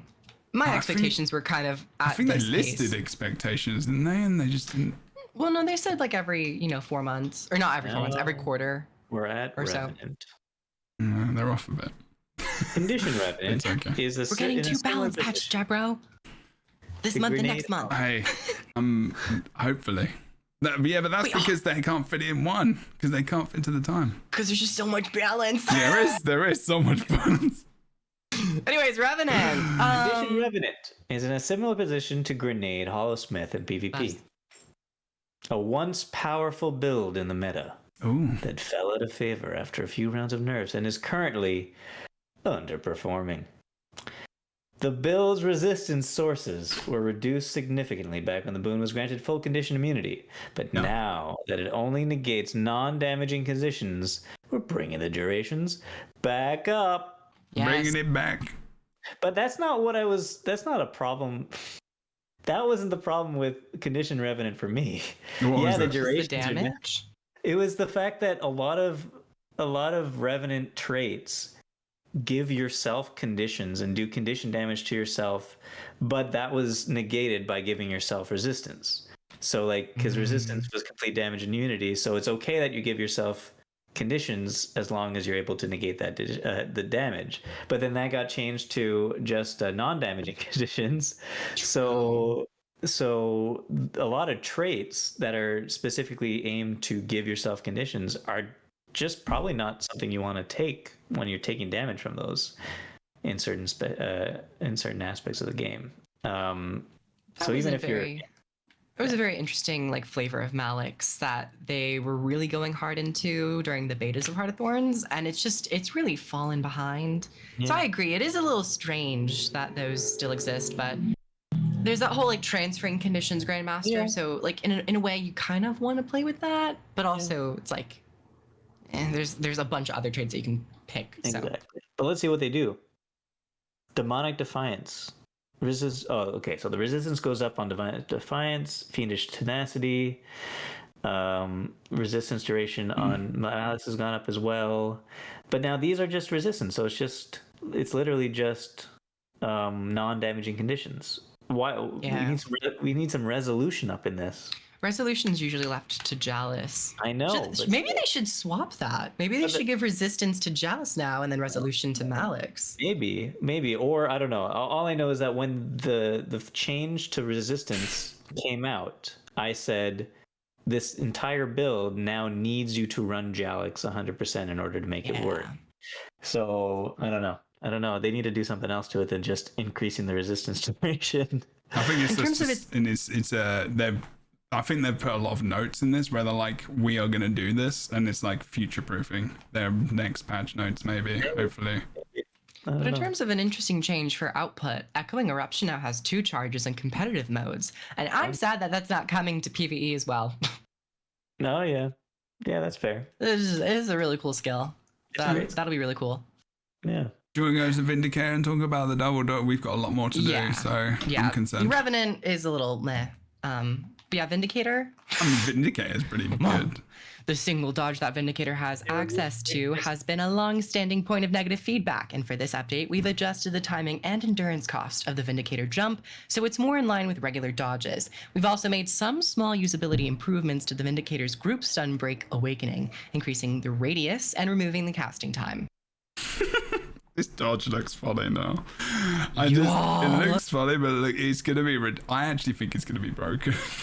I actually think it's too quick. I think they also mentioned that, like with the Grandmasters, they've kind of just halved the potency a lot of those effects. All right. So they've brought it into line. Hopefully, that kind of makes sense. Almost halving it, to be fair, I guess, in a way. But like they might punch it up or down depending. But It looks good as well. It looks more flowy. It doesn't look like you're spending 10 minutes in the air and like you're wonder what is my character actually And doing you're up fully there? in the air, but you get like knocked back by an ability and you're like, what the hell?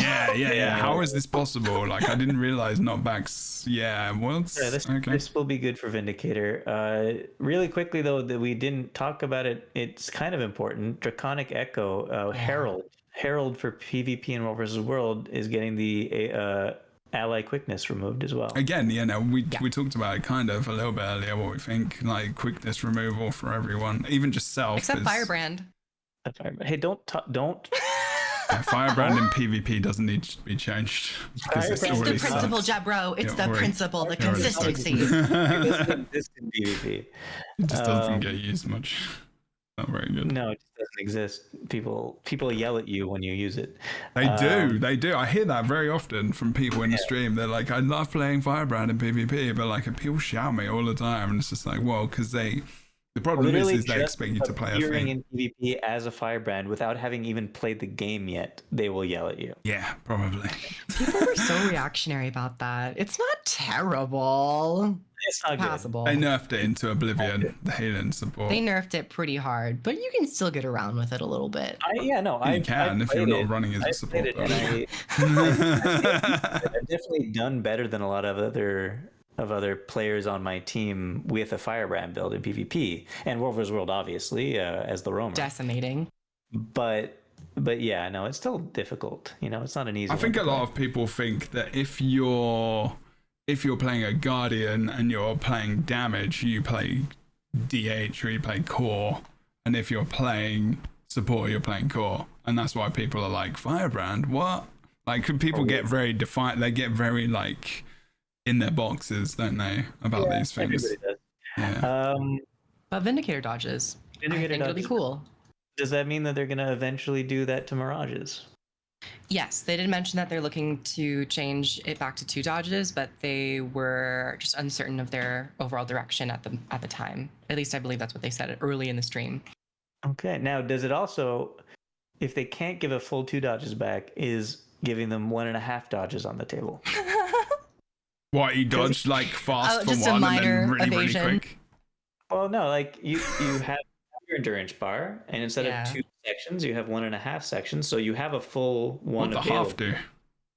Maybe it's like you're able to blur, but then the other quarter is just you dodge roll instead of getting access to the ambush. I don't know. No. Yeah. That could be kind of interesting, actually. No, it would be interesting, but can you imagine? Just it's like having one dodge with like buffer energy. So like when you use a dodge, you still have half a dodge It left. looks cool on the half the amount of time. Yeah. Or Mirage Cloak is a skill that is on a cooldown in the trait line, and so if you have that off cooldown, you just normally dodge. I don't know. That could be a way around it if it's really an issue. True. Okay, so Thief? Yeah.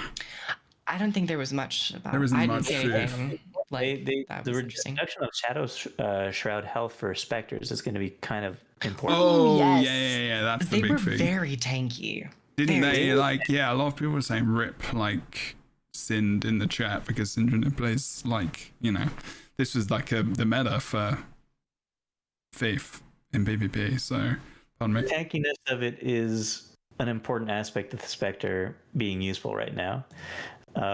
So it getting it's like less than half the amount of health scaling from Shadow Shroud now. That's going to be a lot to deal with. It's more so interesting that it was already so highly tuned anyway, because it's so mobile. Yeah, but you know Its why that's the abilities. case, don't you? It's because they intended it to be a support build. But I don't That think, was one of the support reasons. builds, I don't think equate to bruiser Well, they don't tanks, work, though. but that's the thing. Like, I think they had an intention for this to be like A tank? a solid support build. Like, and in terms of like, if you think about PvP support builds, they're on point. They're taking a lot of damage and they're doing the things right. So they didn't think about maybe potentially what happens if Thieves make this into a damage build much, because I think they maybe thought that people, which I'm not sure why they would think that, because people play Thieves for a reason. They're assassins. They're an assassin class. That's their role in PvP specifically is assassin. +1, get the decaps. That's your role. If you're not playing that role, that's what Thief does. So people were going to inevitably change it into something more damaging. I think this was an inevitable change. My problem is that it completely messes over any idea that this is going to be a support build, like in terms of 5v5. I don't think that's necessarily a bad thing. No, I think it'll just have to be less of a bruiser support build and more of a roaming support build. I think that's the problem with a lot of healing builds in Guild Wars 2 is that it's, you know, in an effort to heal, you yourself become extremely tanky because oftentimes your heals to allies affect you as well. Yeah. But Spectre, it's so single target focused, but its single target abilities, if we're being honest, are very weak. They're very lackluster. You're not getting a whole Is lot that of, what you think the fault is with the support aspect of it then? Is it that the single target ability should be better, or they should just be more powerful, or you should kind of weave in some more area of effect support and healing on its kit. So. And the Shroud itself is a little lackluster as well. It's just very tanky. That's why it was kind of, you know, shining a little bit. Yeah, no, so absolutely. If we're talking about its healing potential, that needs to, I think that should be buffed. I'm gutted, actually, that it wasn't. Potential. I'm sad that it's not a support. Like, all the things are like just... It has a lot of things in its toolbox. I think it has a lot of potential. The way it was being used was very, in its best way in its current state. And that's because it's so strong, just to be able to brawl around and tank and hold points and do all that stuff. Yeah. And then go across the map as fast as they want and then do the same thing further away. But I think the design of the Spectre, I think what they were trying to do to begin with was, more of a support spec, but do damage through support. And you could still do that. That would be cool. But it would be less of a, you know, it's going to have to be less of a, I'm going to stand on this point and hold it, and more of a, I'm a thief again. I'm going to roam from point to point, plus oneing, but plus oneing by supporting the person instead of damaging the other person. No, I don't think that's good. That's not PvP, though. I guess not. No, it's not PvP. I mean, it's the role of a healer. You know, you're always trying to find an ally to assist. I mean, if you're not doing that, then why are you playing a healer? No, because that's not the role. Because if you plus one a 1v1 as the support, it's like the opposite. It's like one of the worst things you can do in PvP. Yeah. But, you're bolstering them up. Like if you take the role as support in your team, you are then taking that role out of someone else. So there isn't a team fight support, which means you're then you're less sustained in team fights. Can it be still a decapper / support? And that way you can have someone else doing decaps. Yeah. You can always change that role, which would be, and then you change into a team fighter. I mean, these aren't the roles that I've specified. These are the roles that, you know, the player base and essentially ArenaNet have specified. You know, you have a support. Support is in any game, even if you think about like Dota or like you think about MOBAs, or at least with one other person, because they're weaker in that role, but you're always equal but fights. Couldn't you still have it as a support if it filled another role, like decapping? Like, couldn't you have a second support because this also fills the decapping role? Potentially, it could be that you have two supports. I mean, we used to have I think it was it was Scourge and Bunker Guardian for a while, or was Scourge and something else. Like it was Scourge and maybe Tempest. I can't remember, way back when Scourge got like released, and it was really bunker meta. Like it was hardcore bunker meta, and also like Chronomancer and Bunker Guard I think was around for a while as well. And it would just became like really ridiculous support, and you'd see the Mesmer getting some decaps here and there because, you know,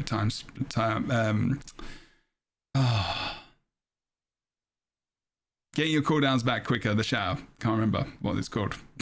Continuous split. And then you'd get around the map quicker, so you could actually use that to decap as well. So there was that kind of role. So possibly, it's not impossible, but Guild Wars 2 PvP is very strict. I mean, it's mostly because of player base, and also because of population, and also because there's not many crafters as there were used to be. So like it would take a lot more effort to change that, which I would love to see, honestly. And I think the Shroud could, you know, be reworked to allow more area healing and support rather than just a single target. Absolutely. Because your abilities are already fair. Like if you're taking a scepter, they are very single target, and even your F1 is very single target. So if they just kind of buff that a little bit, reducing the health, but allowing you to kind of be a little bit of a stronger team fighter while you are in Shroud. Yeah.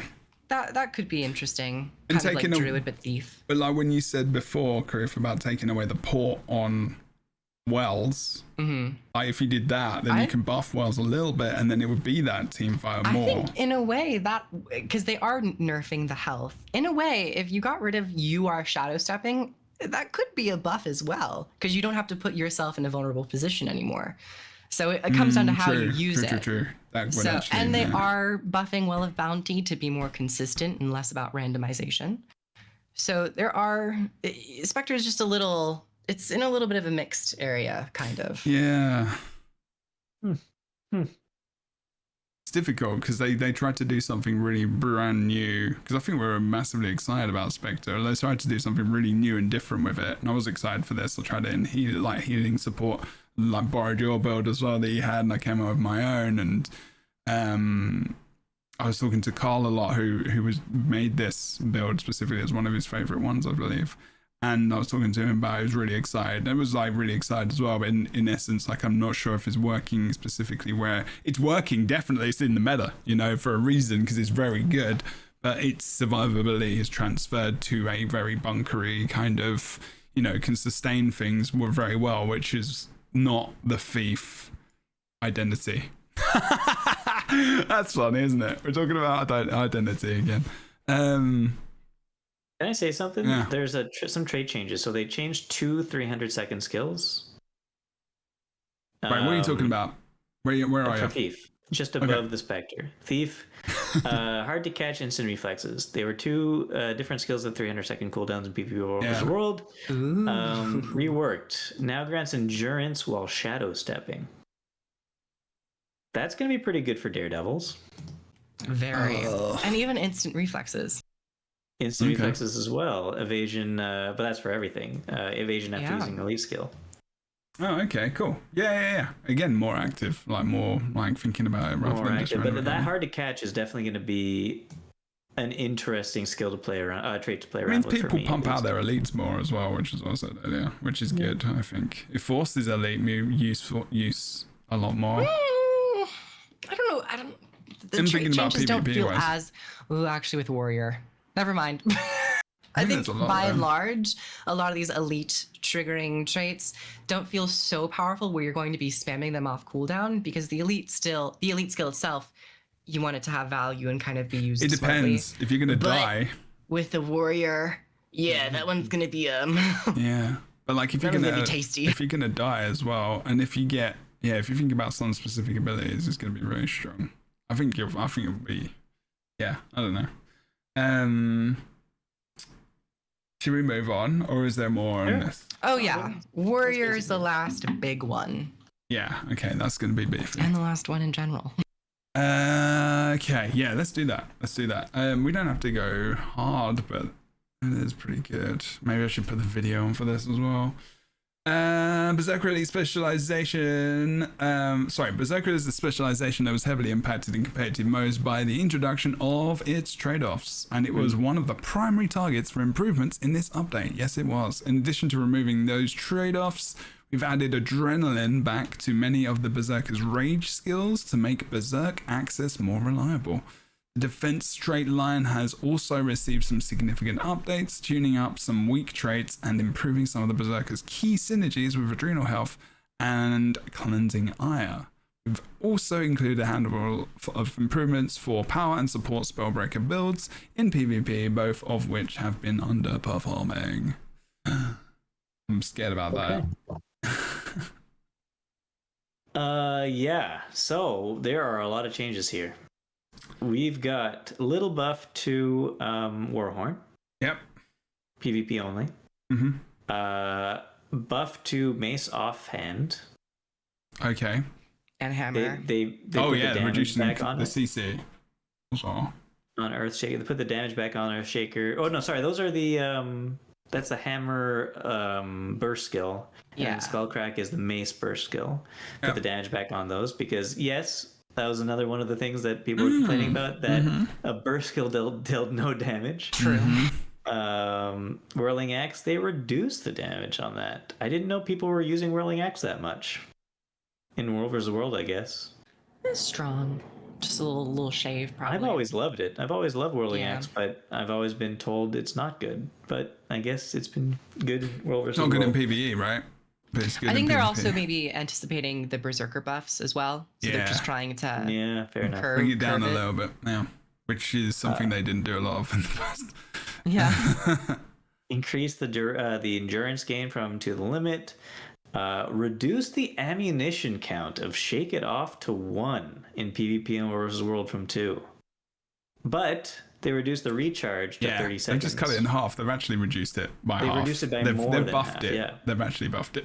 Technically, they've buffed it. Well, no, it's not buffed. Well, think And about it's how and much it's ally stun break, I so mean, it is kind of a buff. it Okay, is. yeah. It is So a now it it's is an a ally buff. stun break. It is definitely a buff, but giving it less ammunition, giving it a 1 charge instead of a 2 charge, Yeah. is a big deal. But you That's still a have big- the 2 uses. It is a big deal, yeah, because you can't spam it. But like, Yeah.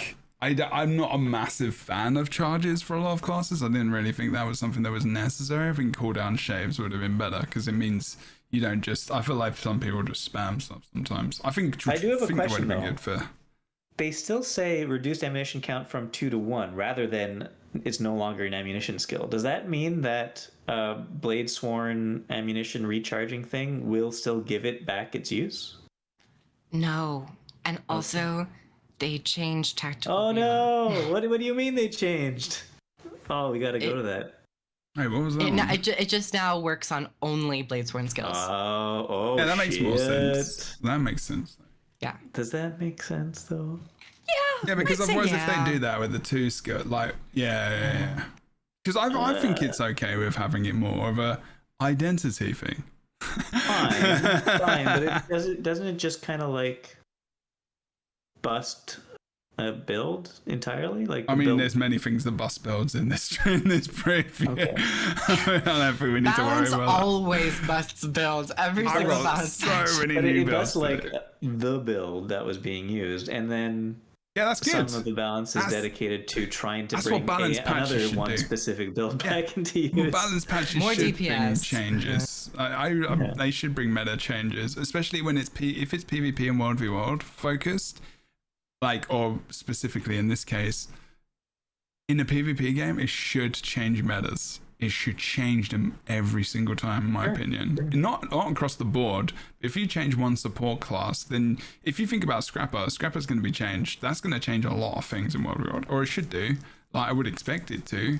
Yeah, and So, yeah. Blade Sworn support Blade Sworn I don't know was if- a little bit too hard to kill anyway. So It was just really bunkery as well. Yeah. Like it was just. it was Warrior both too hard to problems. kill and bunkery. That's true. I think Berserker Um, is like it just. Yeah, but there's like a bunkery support build, and then there's like a solo kind of bruiser, which is like different, What do you- I guess, than yeah. a bunker. But Speaking I of know what you're saying. rage, they reduced the casting time of Singing of Rage from 1 to 0.25 seconds. So that's nice. I don't think, people don't use that often. It does have a long casting time. Cool. Hammer Shock, reduce the cooldown. Counter Blow, reduce the cooldown. Pommel Bash, reduce the cooldown. Nice. CCs. Lots of CCs. I love my CCs. Yeah, I Yeah, want to play. not the Warrior had enough of those Warriors in PvP and are World v going World to be anyway. getting a lot of benefit out of CCing now with the trait changes as Yeah, well. but they already do as Yeah. well, which is It's ridiculous. even. I was a little surprised they went this direction Yeah, too. I don't know I'm why looking they did forward that.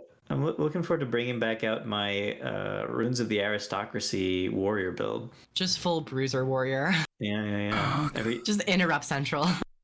There's Yeah, already every time so you- much of that though. It's like Every time you give out weakness, which is every time you interrupt, basically you get 5 stacks of might. It's gonna be good. And you're gonna get more of that on Spellbreaker too. Yeah. So traits. Traits: Berserker's Power. This trait now grants 1 stack of Berserker's Power plus. So everybody, basically every time you use something that uses your burst sections, burst adrenaline things, you have 1 on top of what you used to have. 1 extra. okay. Everything. Yeah. They there's said a they wanted to do baseline this of for 1. like Spellbreakers and Berserkers, where they only have 1 bar. Yeah. So you'll get more use out of these traits. Yeah, so this in particular, though, they increased the maximum stacks from 3 to 4. So instead of it going up to 28% extra damage, it's still gonna be 4 times 5. It's gonna be the same amount of extra damage because of reducing what each stack does. Aggressive Onslaught. Move to Grandmaster tier. Gain quickness when you disable a foe. While you have quickness, your movement speed is increased. That's pretty nice. Yeah. Delicious. It is delicious. Thick Skin. This trait has been reworked and now grants protection to the warrior when using a healing skill. Ugh, fucking hell. Okay, and that's baseline. That's yeah. I didn't read through these changes specifically. Adrenal Health. This now grants 1, so it's the same thing as Berserker Power. It gives less per stack, but the stack is now up to 4. Shield Master no longer reduces the cooldown of shield skills. Blocking an attack or reflecting missiles now grants Adrenaline instead of Might. Is that because they're reducing the shield skills anyway, like we were talking about before? Let's see. They didn't touch them. So in this case, they just find the shield is good where it's at and doesn't need reduction. Okay. I guess so. I used to like getting Might from blocking though. Oh well. But that adrenaline's going to be tasty too. The adrenaline's going to be tasty. Yeah, that's true. Cull the Weak no longer applies weakness when striking a foe below 50% health. Instead, it applies weakness when striking an enemy with any burst skill. That's gonna be good. Weakness. The weakness that time just shot all the way up. Oh my god, that's really good. Give me that sweet. You guys know what aristocracy runes does, right? Isn't it like condition damage and something else? It's condition damage and might duration, but then it's the tier 6 is whenever you apply weakness to an enemy with a 1-second internal cooldown, you gain 5 stacks of might. Right. So on a warrior, and that's in PvP. So it's in everything. For a warrior where you get all this weakness from all these sources, and you use might with might makes right and also tactics, it's gonna be pretty good. Do you need some alone time with these patches? No, I made this build a long time ago. I just never very excited. This is very excited. Yeah. And God, the camera's up here, everyone. Defy Pain is one of those 300 one. Defy Pain is one of those 300-second skills traits. Yeah. No longer grants it when you drop below 50. Now it's whenever you use an elite skill. Mm-hmm. Berserkers. Get ready. Get ready. What would that be? A 10% uptime of invulnerability just from that? They're gonna give this a cooldown. Yeah, for sure. Probably like 45 seconds. Yeah. 300 seconds, just put it back in. Honestly. They've got a lot of survivability here anyway. I think they can with pushing interrupts and duration of interrupts. I don't think this I think they've applied a sweeping change to something that wasn't necessary, but we'll find out, I guess. So no more armored attack, no more extra power based on toughness. It was bad. I use it sometimes. I did too, but it was so sad. Yeah, it was like whatever. It was a whatever trait. Now it's gain resistance at the end of your dodge roll. Nice. That's always nice. I like the dodge roll. That'll be nice. It's funny though. Moving. Yeah, I know, but it is funny though that you want resistance to counteract immobility, so you can dodge, but you only get resistance at the end of your dodge roll. So can't you dodge if you're mobed? You cannot dodge when you're mobed. Unless you're a Mesmer, unless you're a Mirage. But don't you just dodge in place? No.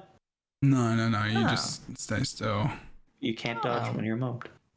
It'd be interesting if you could dodge just in place. You can as a Mirage. Oh.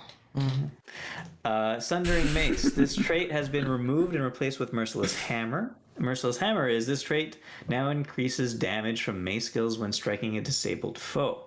Reducing adrenaline gain from 10 to 7. This trait no longer reduces the cooldown of hammer skills. Oh, okay. Did they they did not touch hammer skills otherwise. I think they did. No, they reduced the cooldown hammer shock. On one of them, yeah. Yeah, with some of these traits, they're getting rid of a lot, and I hope they continue to go in this direction of getting rid of those traits that reduce the cooldown of things. Yeah, because you could definitely stun lock people with all those reduced cooldown traits. Just let the skills be and change them when you need to change them, rather than just also balancing a trait as well. Last Stand. I love this one.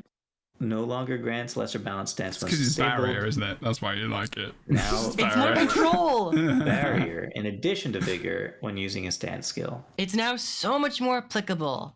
You can get so much more barrier out of this and actually like feel like you get more out of using your stand skills, which I appreciate. Yeah, fair play. How much barrier is it? Because I think it was like 1,700 something, or Ooh, like that's a lot. Do you know Okay, Do you know if it'll trigger it's not that when? much for warrior. Do you know if it'll Not for trigger when you warrior, get that's lesser true. endure pain? If you what? When you get lesser endure pain from using an elite skill, do you think it'll Yes, trigger? it does work. It does work. Okay. And it works after, as I said, all the invulnerable effects on any profession. Usually these traits will now trigger after they're done with their invuln effects. Yes. All right, cleansing ire removes one condition plus an additional, just like all the other things. But this one's just plain better because it doesn't, there's no maximum stacks of condition removal. So yeah, this is just plain better than those I other think ones. it's good that it has to hit an enemy for it to remove conditions, though. Yeah, So it's that not means just those hammer and bow Yeah, burst 'cause- skills no longer get their just plain better than everything else. Yeah, because that sucked. It was like, oh, hey, like, you're just like, what? That guy's just doing this thing. You didn't even hit me. Yeah, exactly. Yeah. Rousing resilience removed and replaced with stalwart strength. Disabling an enemy grants stability. While you have stability, your strike damage increased. That's very different, actually. It's quite cool, actually. I like that. It's actually similar to a Dragon Hunter trait. Yeah. Yeah. But the true. damage increase with the amount of CC that's coming, not just, for all of the specs, like warriors, if you get stunned by them, you might be in for some pain. Your main needs to take more than one stun break in PvP, basically. Or rely on some friends, which they are buffing a lot of like the radial stun break skills. So maybe they're kind of just like, Yeah, Merciless that's true, Hammer- actually. Yeah, that's true. Druid and stuff. Yeah, when you're striking a disabled foe with so you could pair Merciless Hammer with Stalwart Strength. They both do, like, you get more damage when you have stability and do more damage when disabling foes. and then gaining quickness and movement speed. Yeah, that'll be rough to deal with. And it'll be good with yeah. Spellbreaker as well, won't it? Student boons and all the things. Like, Yes. There's a lot of cohesion and synergy between a lot of things that I can think of, and I'm not even a warrior player, so if I can think of it, I'm sure everyone's going a bit Now check this out. too happy Check with it. this out. Check Berserker. this out. Sorry. Berserker is being moved to slot 2, so you're getting back your original Yeah. burst skills, all those original burst skills. You know, it'd be really good for them to do as well. Now that they're removing the Bladesworn build from the game, to give back the Bladesworn original Berserk skills as well. No, why not? No, Bladesworn's good enough. They don't need an extra deadly I don't think they weapon. need anything Since extra. when? Since when are they good enough? When they have their elite skill that makes their build good.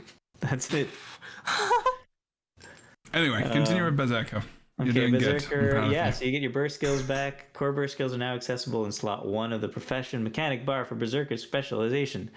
It now activates instantly. Very nice. I like that. Entering Berserk mode no longer initiates an attack. It now counts as a rage skill instead of a level 3 burst skill. Tasty. Yeah. Interesting. Yeah, very interesting. Blood Reckoning. It has been buffed. But okay, so all the rage extensions, all the Berserk mode extensions have been reduced a lot in PvP and World vs. World. But they've all been given adrenaline generation. Yes, exactly. So it's like more play between in and out of Berserk mode, and rather than just trying to stay in Berserk mode as long as possible. Yeah. Headbutt. Okay, Headbutt was a huge change. Headbutt. Reduced Berserk mode extension, of course. This skill no longer removes stability from you, and it no longer deals increased damage when removing stability. It's just been increased in PvE only. But in PvP, in World vs. World, not having to worry about that removal of stability. So if you have it, you're not going to be negatively impacted by this skill anymore.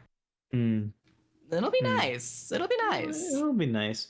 I know some people like me. Well, I guess it doesn't really matter. I know some people, including myself. A long time ago, I used to like stunning myself. I used to like Is that stunning a myself. euphemism, or are you talking about something else? No. When I used to play it, I like stunning myself in order to use a stun break and get those bonuses you get when breaking stun. But it doesn't matter. It's not a huge deal, I don't think. You mean with a Smash, headbutt or something like that? yeah, from the Stuns. headbutt and then another, yeah. Rupturing Smash increased attack area, so now it's all around you and it's a big AoE rather than just in front of you. The visual on this reminds me of Reinhardt in Overwatch 2, and just the giant radial like earthquake thing. It's so cool. Overwatch 2 rather than Overwatch 1? Yeah, because Overwatch 2, Reinhardt now, like, if you talent for it, it'll do like a circular earth shatter instead of a conal. Okay. And then, just basically buffed a bunch of different Berserker things. The Flaming Flurry, very faster projectile speed. Blaze Breaker now does a blast finisher, which is nice. And it has an ammunition count. And yes. And Flames of War has more condition removal. So now you can do Flames of War, Blaze Breaker twice. Braze. You can braze people with Flames of War. Generate might. 6 stacks of might to everybody around you for 20 whatever seconds. They gave so much love to Warrior this patch, and honestly, they needed it. Berserker did, I think. A lot of people were talking about Berserker, really.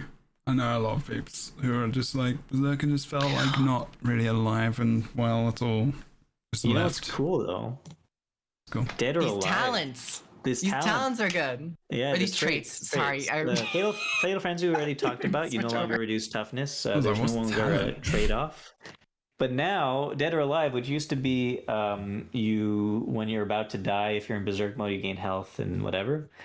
Now it's reworked. You get 2 seconds of Blood Reckoning when entering Berserk mode. Blood Reckoning is basically your dealing damage and gaining health because you're dealing damage. That's cool. Lots of heals. You're going to be able to sustain yourself so much more. So much more? Not that I needed to. Well, Zerker never really had sustain. And they got even less because they added the negative. There's quite a lot of changes in a few places though for this where I'm like, I'm a bit concerned. Yeah, and then we got Spellbreaker. I was a bit disappointed in Spellbreaker. Fuck it, they got loads of stuff. I just feel like they could have done more fun things with it. And it was Spellbreaker fun though? strong. I mean, I don't know. But I was like looking for some fun. Featherfoot Grace, reduce the cooldown. Full counter is a higher stun duration. Days duration, sorry. Oof. Dagger. That's a big damage one, on Dagger is up a little bit. Oh, that's good. Yes. Attacker's Insight. Increased power position ferocity per stack. Ooh. Huh. Okay. That's nice. Increased that's damage. nice. For PvP only, though. Okay. It would be interesting if it was PvP also. Revenge counter, increased resistance duration, fine. And then might duration goes up as well for Magebane Tether. And I mean, they're pretty big. Tether is like a big ability, and that's a pretty big change. Yeah, I think that's Magebane Tether is still good. I think it was better. Obviously, it was way better when it was multiple stacks of might instead of just one stack of might in PvP. But I guess duration increase is good too. And then Blade Sworn Tactical Reload. Tell us about this, Kroof. So this skill now only recharges Blade Sworn skills instead of all warrior ammo skills. So that means no more shouts, no more physical skills, and I think that's it. Good.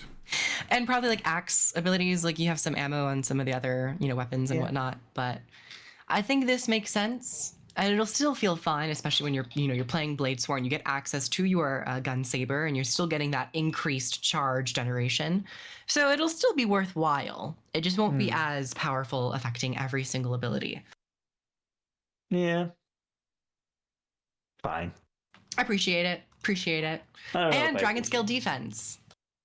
This was a big change. Yeah. Instead of stability, it's now protection. And they've reduced the internal cooldown to 15 seconds instead of 60.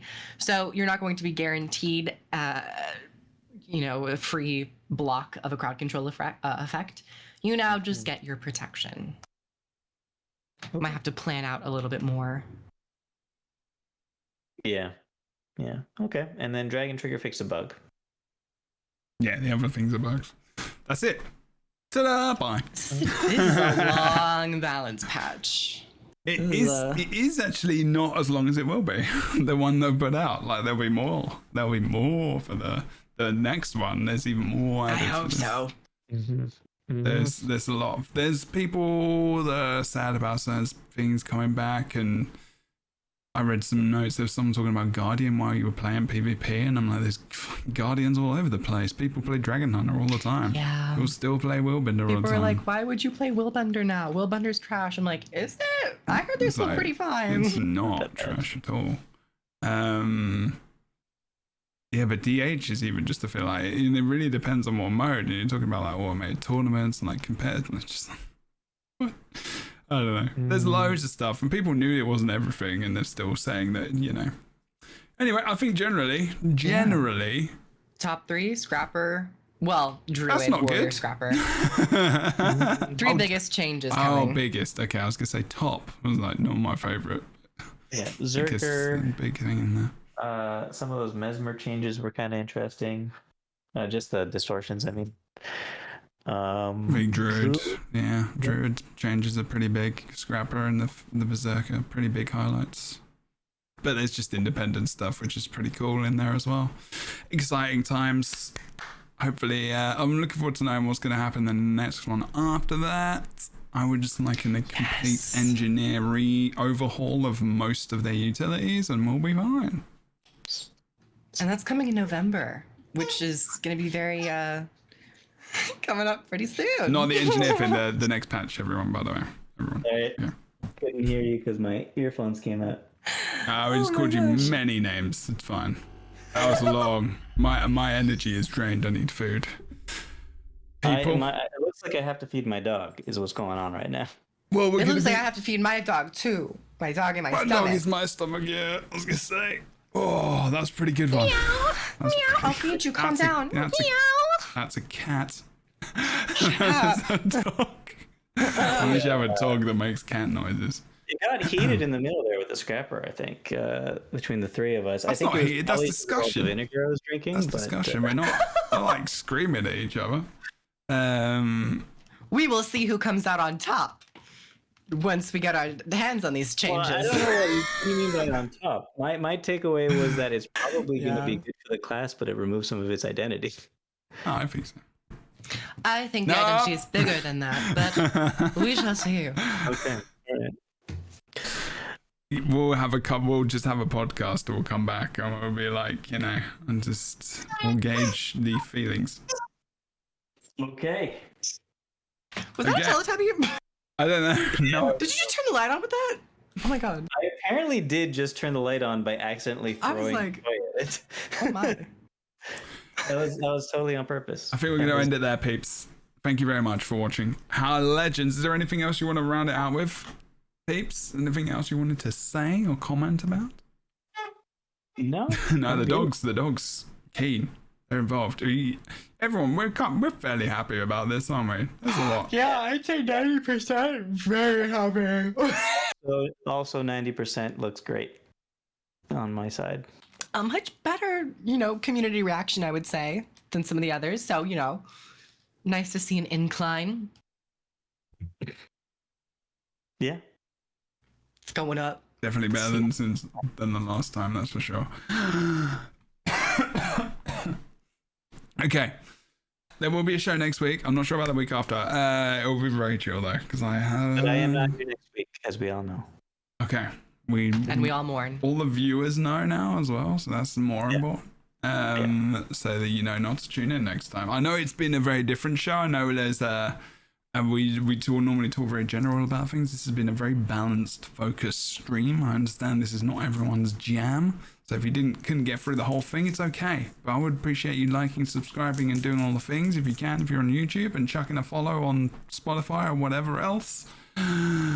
Otherwise, Kroof, that's what you do, where you do it. Where can we find you? Can we find you online now as well? Like on live, now that you are well and good?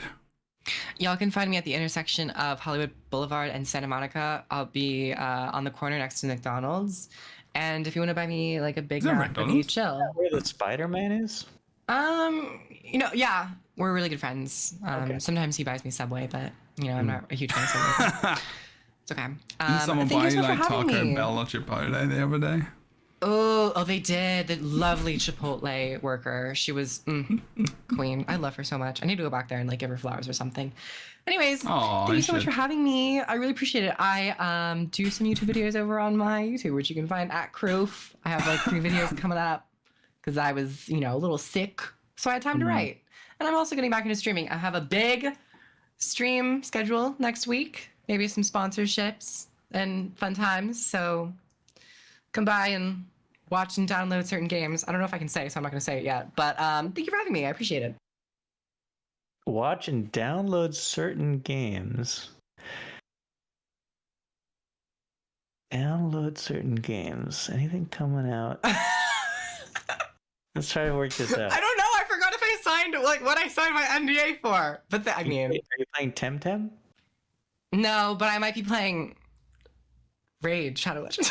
You can, for those sponsorships, if it's like free stream elements or whatever, you can tell people. It's fine. Great. That'll be next week. No one cares. Like they don't care. They're just like, you can tell everyone. I have a super secret project coming up. Yeah, like bounties on Twitch or stream element streams, all that kind of stuff. You can go and support our friends because like getting people to go and click these things and join up on them helps the streamer, gets them a ton of money, and also it takes you like 2 minutes, and you can also help people who are doing good stuff and support their work. Where is this ton of money I hear? Well, I mean, you can like with Raid Shadow Legends and stuff. If someone signs up and you reach your goals, you can earn good money. You can earn it as a streamer, and like I think a lot of the time it helps. It also It is makes very people, beneficial. Yeah, it is beneficial, and also people can support without spending any money. And I think it's just a bit of time, and time is money. So go and do it. I'd appreciate you hanging out with Kroof and also Boots whenever you can. Boots, what are you doing? Where are you doing it? Sponsorship's also very exciting, Kroof. Good stuff. I'm loving it. I'm loving the Yeah. that. Very articulate. Very I articulate. can't remember the word I was going to say. That's fine. Boots, what are you doing? What in the hell was that? I am gonna go you're feed my great. dog now. I've been doing some stuff, and I don't know what I'm doing next. So I love your very vague outros. They're very good. Good. I've been doing some stuff and I don't know where I'm doing it. Cool. yeah, go check out videos. You just had a video out this week. World of Vendors on YouTube. Yeah, it is a video. Boots just had a great video. It's very good for leveling up without touching things, including themselves. But those nipples were so hard going through Wayfarer Foothills. Each one of my nipples did 5,000 crit damage on hit. To yourself, probably. Thank you, Chris, for the adage. Jesus Christ. And you, Jebro, how about you? What do you do? I do things on a regular basis. No, actually not on a very regular basis. If you would like to come and check out the stream here on the weekends, kind of at the moment still. On Fridays is the Lightbringers podcast. They may be changing those couple of weeks to different odd on days because I'm starting a job a week Monday as a mental health counsellor. So we'll be doing that. I thought you threw your dog through the door. That actually scared me. I was like, wow. That's something you should not do. Twitch.tv/JebroUni. Also, you can check out youtube.com/JebroUni, Instagram, TikTok, Facebook, Twitter, all of the things. Please make sure you do that. And also, more importantly, please check out my friends who are on today as well. The awesome and amazing Kroof, who loves to spend time on the corner of the places, apparently, according to themselves. That's how they did that with Spider-Man. And if you'd like to send them Chipotle orders, they accept those on their stream, I'm sure. And also Boots, who does things in places. Thank you so much for watching the show. It's been great and amazing to have you. We will see you next time on the Guild Wars 2 Lightbringers podcast. Take care and operate within normal, healthy boundaries. Goodbye.